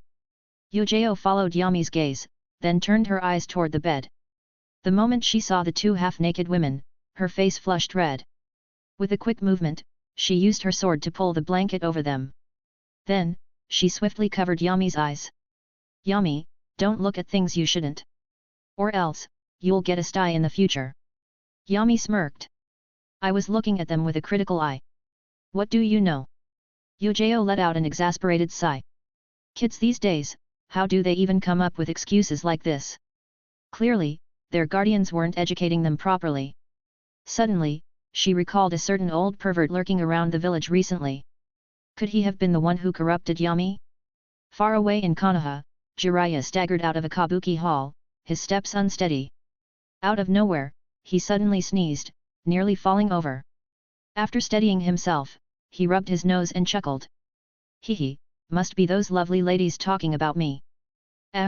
Being too charming is such a burden. Lost in his own narcissism, he hummed a tune and wobbled home. His off-key singing filled the streets, earning him a barrage of curses from annoyed villagers. Back in the mansion, Yujao warned Yami again. Stay away from that white-haired uncle who hangs around the women's bathhouse. Yami, of course, knew exactly who she was talking about. He nodded in agreement. After confirming their mission's completion, Yujao opened the window and threw a kunao outside, a signal for Hisashi and Kurane to come in. Hisashi entered first, immediately taking out a camera to snap a photo of Fujimoto Keisuke's corpse as proof of the assassination. Then, he began searching the room. With Byakugan, all hidden compartments and secret stashes were fully exposed. Even before entering, Hisashi had already memorized the best places to search. In just over 10 minutes, they gathered all valuables in the house. A total of 1.2 million RY in cash, along with several land deeds, Hisashi announced. We can't cash in the land deeds easily, so we'll hand them over to the village. As for the cash, we'll give the village half, leaving us with 600,000 RY. We'll split it evenly. 150,000 per person. Is everyone okay with this? It was an unspoken rule among shinobi, missions often had extra profits, and the village usually turned a blind eye, as long as they paid their cut. Hisashi followed the standard practice, offering half to keep the higher UPS happy. But Kurane frowned. I took too much, she said. I didn't contribute at all in this mission. I won't take a share, you three can split it instead. You can't say that, Hisashi shook his head. We're a team, a unit. There's no such thing as who contributed more in any single mission. Exactly. Yami casually grabbed the RY from Hisashi. If you don't take it, how can I take it? If I don't take it, how can Hisashi-sensei take it? What, are we supposed to just take the money and then report ourselves to the third Hokage? Yami. Kurane glared at him, fuming. Her beautiful eyes burned with frustration. If you don't know how to talk properly, then just shut up. What kind of person do you take me for? Then just take the money already. Without hesitation, Yami pulled out 250,000 RY and shoved it into her hands. Hisashi's eyes widened. Yami, I said 150,000 per person. You calculated wrong. No, you calculated wrong. Yami divided another 250,000 per person, keeping the land deeds for himself. We'll just give 200,000 to the Hokage as a gesture of goodwill. Why give him more? If he has a problem with it, he can talk to my old man. This. Hisashi hesitated, but ultimately didn't argue. Shinobi work was expensive. While he didn't necessarily need the extra 100,000, he couldn't decide for Kurane or Yujao. Besides, if trouble came, they had a little guy to take the fall. After dividing the loot, the team swiftly left Fujimoto Keisuke's mansion and returned to their hotel for the night. The next morning, everyone except Yami woke up early. Yami slept in until 10 a.m. Hisashi didn't scold him. Children in their growth phase needed plenty of rest, after all. Since the third Hokage hadn't given them a strict deadline, there was no rush. Once they left Tange Street, their travel pace slowed. They camped in the wilderness for 2 nights and arrived at Hinoko town by midday on the third day. Before entering, Hisashi gave instructions. Remove your forehead protectors. I'll use Henge no Jutsu to disguise myself as a civilian. We're investigating a spy, we need to keep a low profile. Since the Byakugan and Konoha forward protectors were dead giveaways, it was safer this way. Even Yujao and Kurane changed out of their ninja vests, opting for regular clothes. Yami's eyes lit up at the sight. Without warning, he ran toward Yujao, arms outstretched. Hug me. Oni-san. Before Yujao could react, Kurane snatched him up first. She pinched his soft little cheeks with a smirk. What, so Kurane Oni-san can't hold you too? Yami suddenly didn't mind. Looks like, he won this round. Chapter 36, I didn't expect you to be like this, Higa Hisashi. Compared to Tenchi Street, Hinoko Town was much smaller in scale, with fewer outsiders due to the ongoing war. Hisashi fabricated an identity for their group, posing as a wealthy merchant from the Land of Fire traveling with his family. This mission was vastly different from their previous assassination. They didn't even have a confirmed target yet. Their first objective was investigation, screening potential suspects. This meant the mission would take significantly longer. Hisashi rented a small courtyard for a month at the cost of 10,000 Ry and took Yami and the others out to purchase supplies while familiarizing themselves with the town. Over the next few days, everyone except Yami, who was too young to move freely, went out early and returned late, working separately to identify suspicious individuals. The intel had come from Konoha's spy in Kirigakure, indicating that reports were being sent from Hinoko Town every week. The earliest letter dated back 3 months ago. Thus, Hisashi's primary focus was investigating people who had suddenly appeared in town during that time frame, or locals whose behavior had recently changed. Not all spies were strong ninjas with noticeable chakra levels, making this investigation especially difficult. But after a few days, Yami and the others began noticing something off. I feel like something's not right with Sensei Hisashi. Sitting around the living room table, Kurane propped her chin on one hand, murmuring thoughtfully. Every night when he comes back, he smells like alcohol. That's normal, Yujao replied calmly. The tavern is the best place for gathering information. It's expected that he'd drink while socializing. But he always comes back smiling, even when there's no progress, Kurane argued. And that smile is very... She paused, struggling to find the right word. Finally, Yami filled in the blank. Rippling. That's it. Kurane clapped her hands and gave Yami a thumbs up. Not bad, Yami. Your vocabulary is pretty impressive. Now even Yujao fell silent. She also felt that Hisashi had been acting strange lately. Why overthink it? Yami rubbed his smooth chin. We'll know for sure if we follow him tomorrow. Following our sensei, isn't that a bit much? Kurane hesitated. Besides, Yami, you're the best at stealth, so you should do it. Yami shot her a disdainful look. You're just passing the job on to me. But in the end, he agreed. The next day, after Yujao, Kurane, and Hisashi left as usual, Yami blended into the shadows. He moved seamlessly between different figures in the town, finally merging with Hisashi's shadow. During the day, Hisashi's actions were completely normal. In the morning, he visited a local gathering spot where elderly men played shogi, smoothly integrating himself. While playing chess, he subtly extracted information from conversations. In the afternoon, he hid and observed suspected targets. But once night fell, Hisashi's demeanor changed completely. Standing at the entrance of a shop with a flashing neon sign, Hisashi's face lit up with excitement. He rubbed his hands together, grinning as he stepped inside. A middle-aged woman, caked in heavy makeup, immediately greeted him with a warm smile. She playfully scolded him as she walked alongside him. Mr. Hisashi, you're late today. Ayam has been waiting for you. Something held me up, Hisashi replied smoothly, stuffing a few bills into her hands before eagerly entering a private room. Yami. All right. I really didn't expect you to be this kind of person, Higa Hisashi. The way he moved and the woman's familiarity made it painfully obvious. In just a few days, he had already become a regular customer. Meanwhile, I'm stuck practicing ninjutsu alone every night. But you? You're off enjoying the nightlife. You even have 2 girls with you. Playing drinking games. Inside the room, cheerful voices rang out. Ha ha ha. Meiko, you lost. Your turn to drink. Hey, Ayam, exchanging drinks is fun, but let's raise the stakes. If Yami had mastered Flying Thunder God, he would have teleported straight to Konoha, dragged Higa Hayashi over, and made him witness his little brother's shameful behavior firsthand. Unfortunately, his spatial ninjutsu talent was still incomplete, so he had no way to teleport back. Wait a minute.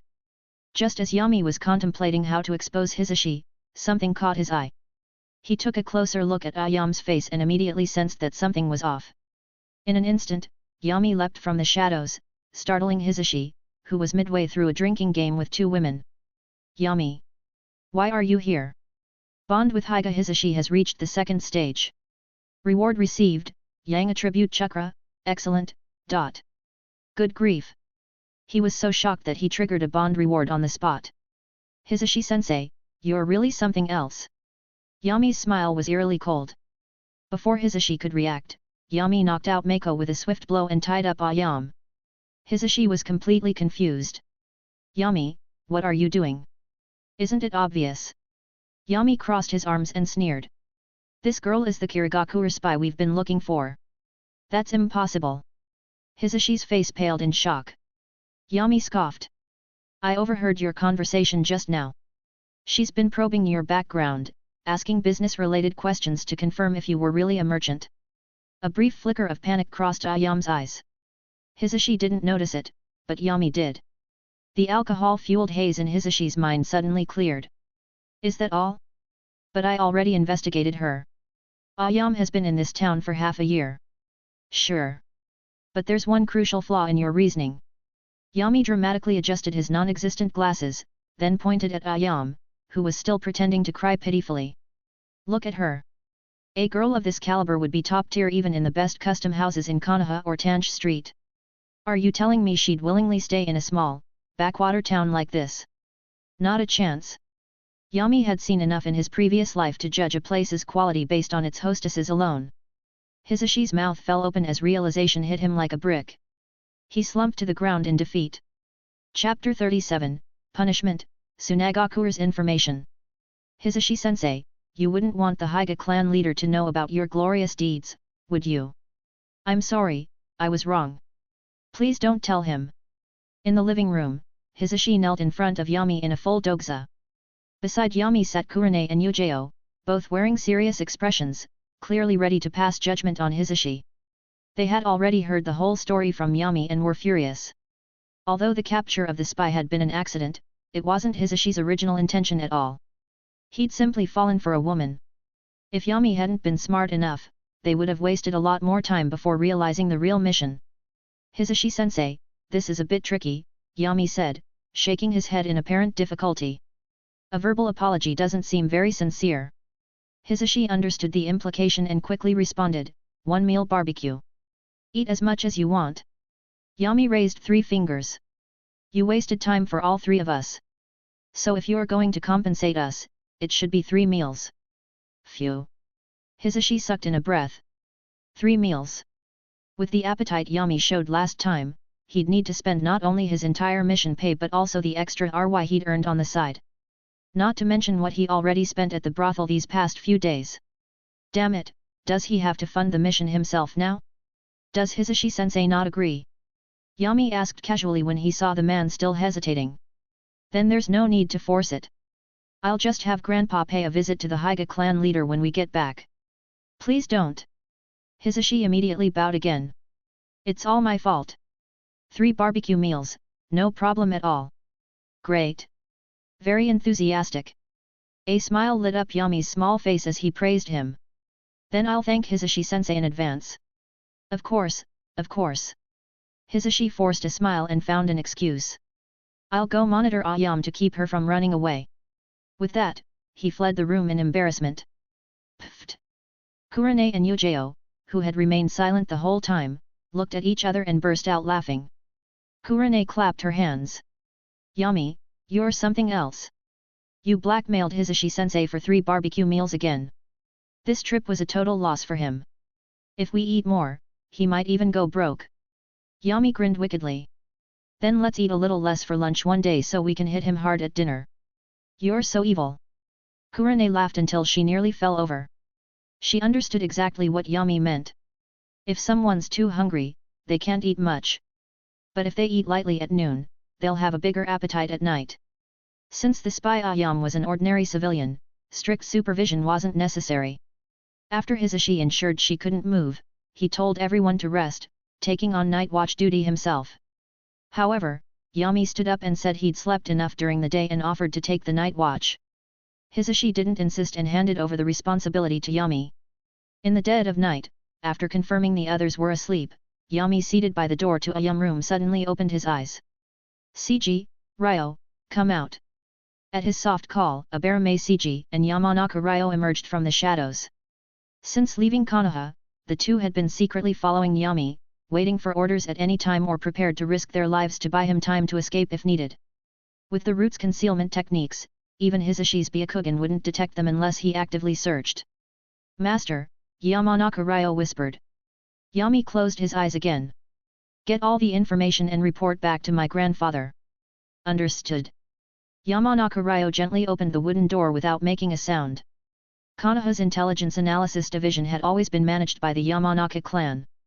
Their analysis involved using their clan's secret techniques to extract intel from the minds of spies or captives. The strongest among them, Yamanaka Inoichi, could even retrieve information from corpses, provided they hadn't been dead too long. Though Yamanaka Ryo wasn't on Inoichi's level, handling a civilian spy was simple. Hisashi hadn't interrogated her because it wasn't his responsibility. If he learned classified information he wasn't authorized to know, it could cause problems.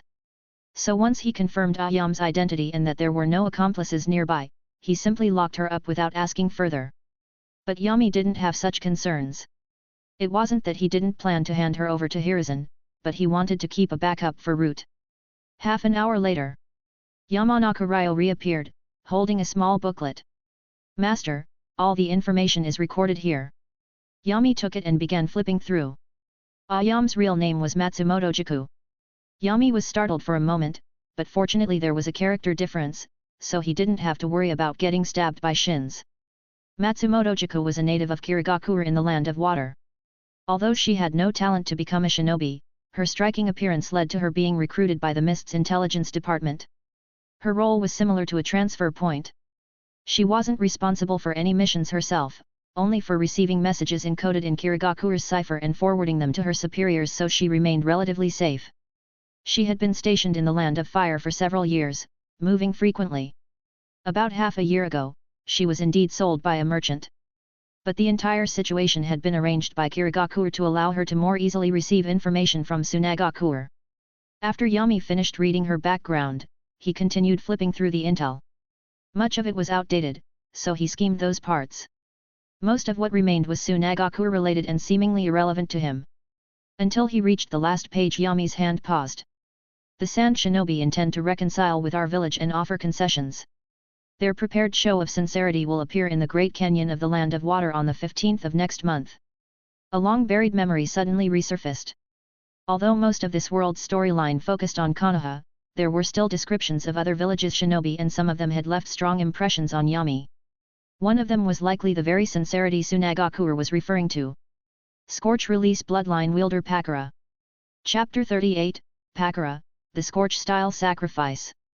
Pakura, the war hero of Tsunagakura. She made outstanding contributions to the village during the Third Great Ninja War. Her reputation within Tsunagakura is second only to the fourth Kazekage. She is also a formidable, cage-level kunoichi. Well, it's more accurate to say she's an elite jonin. After all, her classification as cage level is purely based on the devastating destructive power of her Scorch style. In other areas, Pakura is only on par with a standard elite jonin. Even so, no matter which village she's in, she would be considered an invaluable asset, someone with the weight of a cage. There aren't many like her in the ninja world, but unfortunately, there are plenty of twisted thinkers. Not only in Konoha, other villages are no different. Tsunagakura had been worn down completely by the prolonged war, and the daimyo was cutting spending by reducing the number of shinobi and missions. To reconcile with Kirigakura and focus on the threat from Uegakura, Pakura's life was the sincerity they offered. Officially, she was sent on a confidential mission. In reality, she was sold out to Kirigakura and was killed, her back riddled with kunao and shuriken. Such a pity for that perfect back. Ahem, no, such a waste of a powerful shinobi. A thought surfaced in Yami's mind. Now that he knew the mission's time and location, could he intercept it? It would be difficult, but there was room to maneuver. Root had more than enough resources to make it happen. CG, Ryo, can you tamper with Matsumoto Jiku's memory? Yami suddenly asked. Yamanaka Ryo was briefly stunned, but quickly lowered his head and responded, yes. She's just a civilian, so it won't be hard. What about hiding it from Yamanaka Inoichi? Yami glanced at him. This. Yamanaka Ryo looked troubled. Clan head Inoichi is the strongest mind expert in the clan. His control over the brain is far beyond mine. It would be impossible to deceive him. Forget it. Yami waved his hand. Just erase the memory about the reconciliation between Tsunagakure and Kirigakure. It's fine if it gets discovered, let her be handed over to the old man. As long as the memory isn't restored, it's fine. With Dan's backing him, even if something was exposed, it wouldn't matter. It had nothing to do with him anyway. Yes. Yamanaka Ryo didn't ask any further and turned to enter the room to erase Matsumoto Kiku's memory.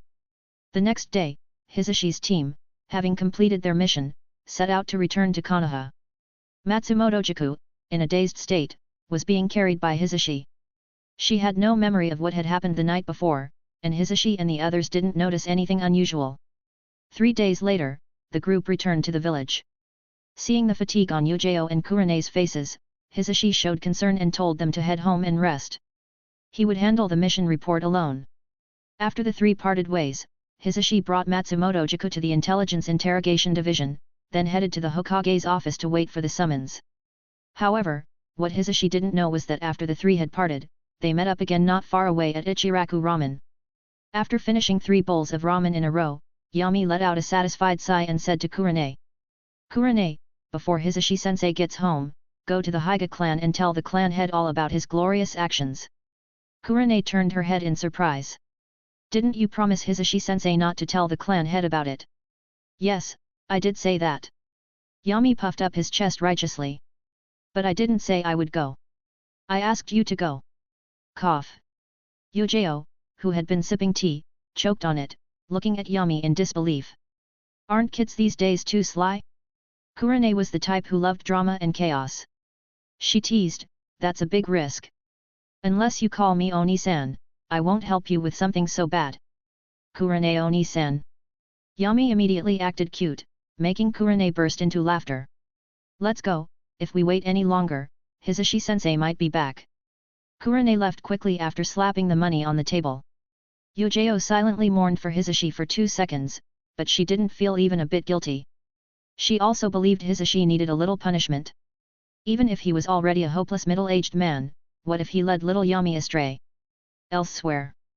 Hisashi, unaware of the trap being set for him, had been sitting outside the Hokage's office for about half an hour when a jonin from the Nara clan stepped out. Shikaya. Oh, Hisashi. Just got back from a mission. Yes, I'm here to report to the Hokage. Haha, me too. Let's grab a drink sometime. I've been leading a team recently, so I have some free time. I'll get in touch. Alright, see you around. After exchanging a few pleasantries, Nara Shikaya left. Shortly after, Hiruzen's voice came from inside the office. This time, the other 2 elders weren't present. Only Hiruzen and a tall, white-haired man with vivid red face paint were in the room. Hisashi bowed respectfully. Hokage-sama, Jiraiya-sama. Jiraiya laughed heartily, walked over and draped his arm around Hisashi's shoulders. Hisashi, we've known each other for ages, no need for such formality. Hisashi smiled as well. I'm just genuinely happy to see Jiraiya-sama again. Back during the wars in the Land of Fire and the Land of Wind, Jiraiya had served as the frontline commander. They were quite familiar with each other from that time. Let's catch up later, after we finish business. Hiruzen said calmly, pipe in his mouth, exhaling a slow ring of smoke. Tell me the details of this mission. How did the children perform?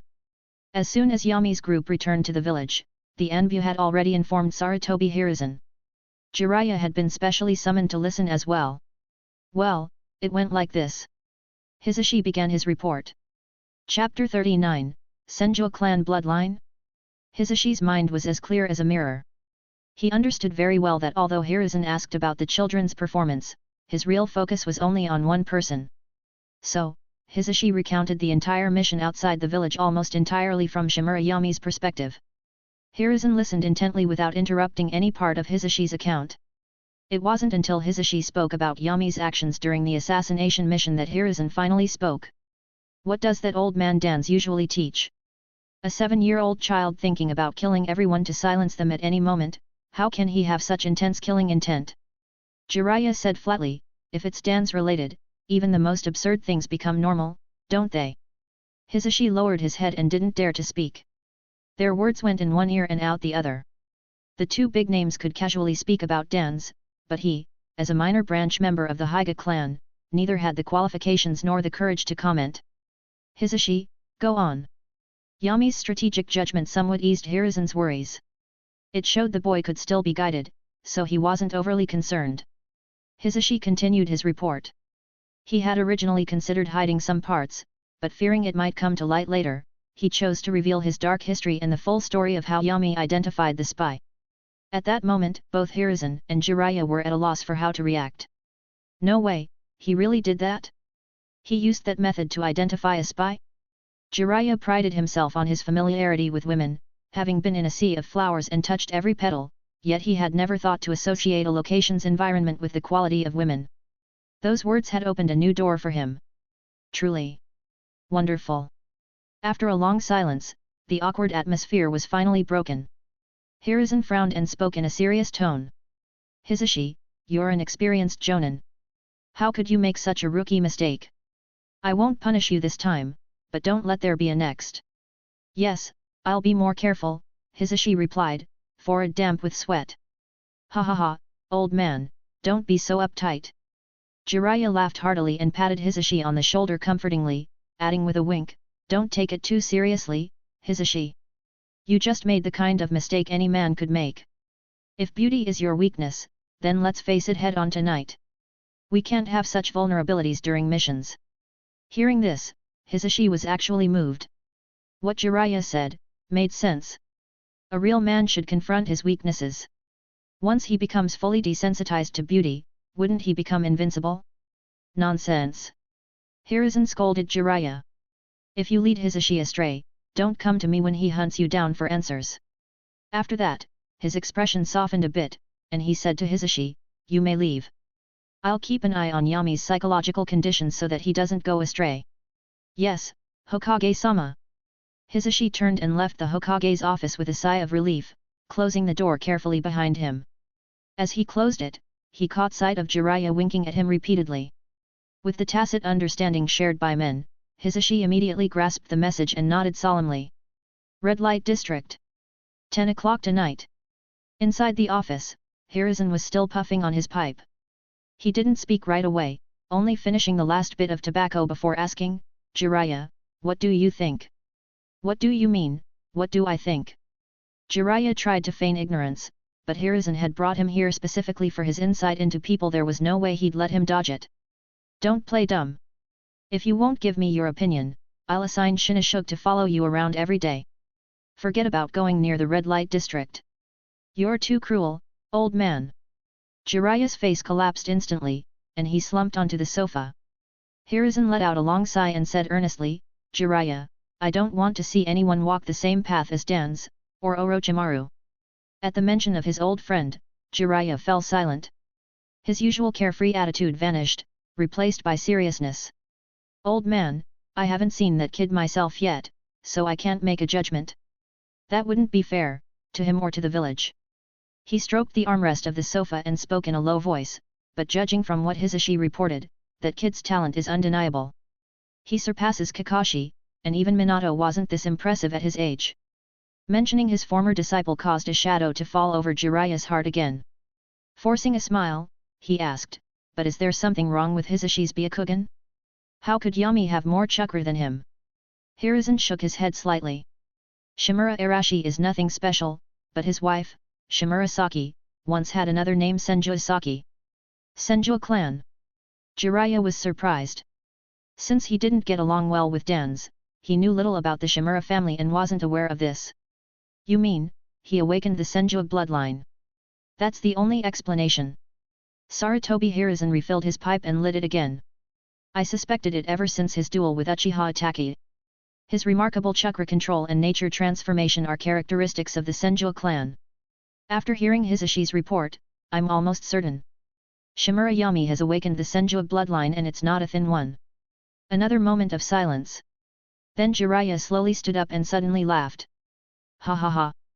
So that's why you've been so concerned, old man. But it's not that big a deal. The Senju bloodline isn't the same as would release. Let me go meet the kid myself and see what kind of person he is. As he said that, he had already stepped onto the windowsill of the office. If possible, I hope you'll consider taking him as your student, Hiruzen said seriously. There are very few in Konoha who can oppose Dan's darkness. You're the best choice. I have no plans to take on a disciple for now. Jiraiya had already leapt out the window, and his voice drifted in with the breeze. Chapter 40, Do you want to be listed as a missing nin?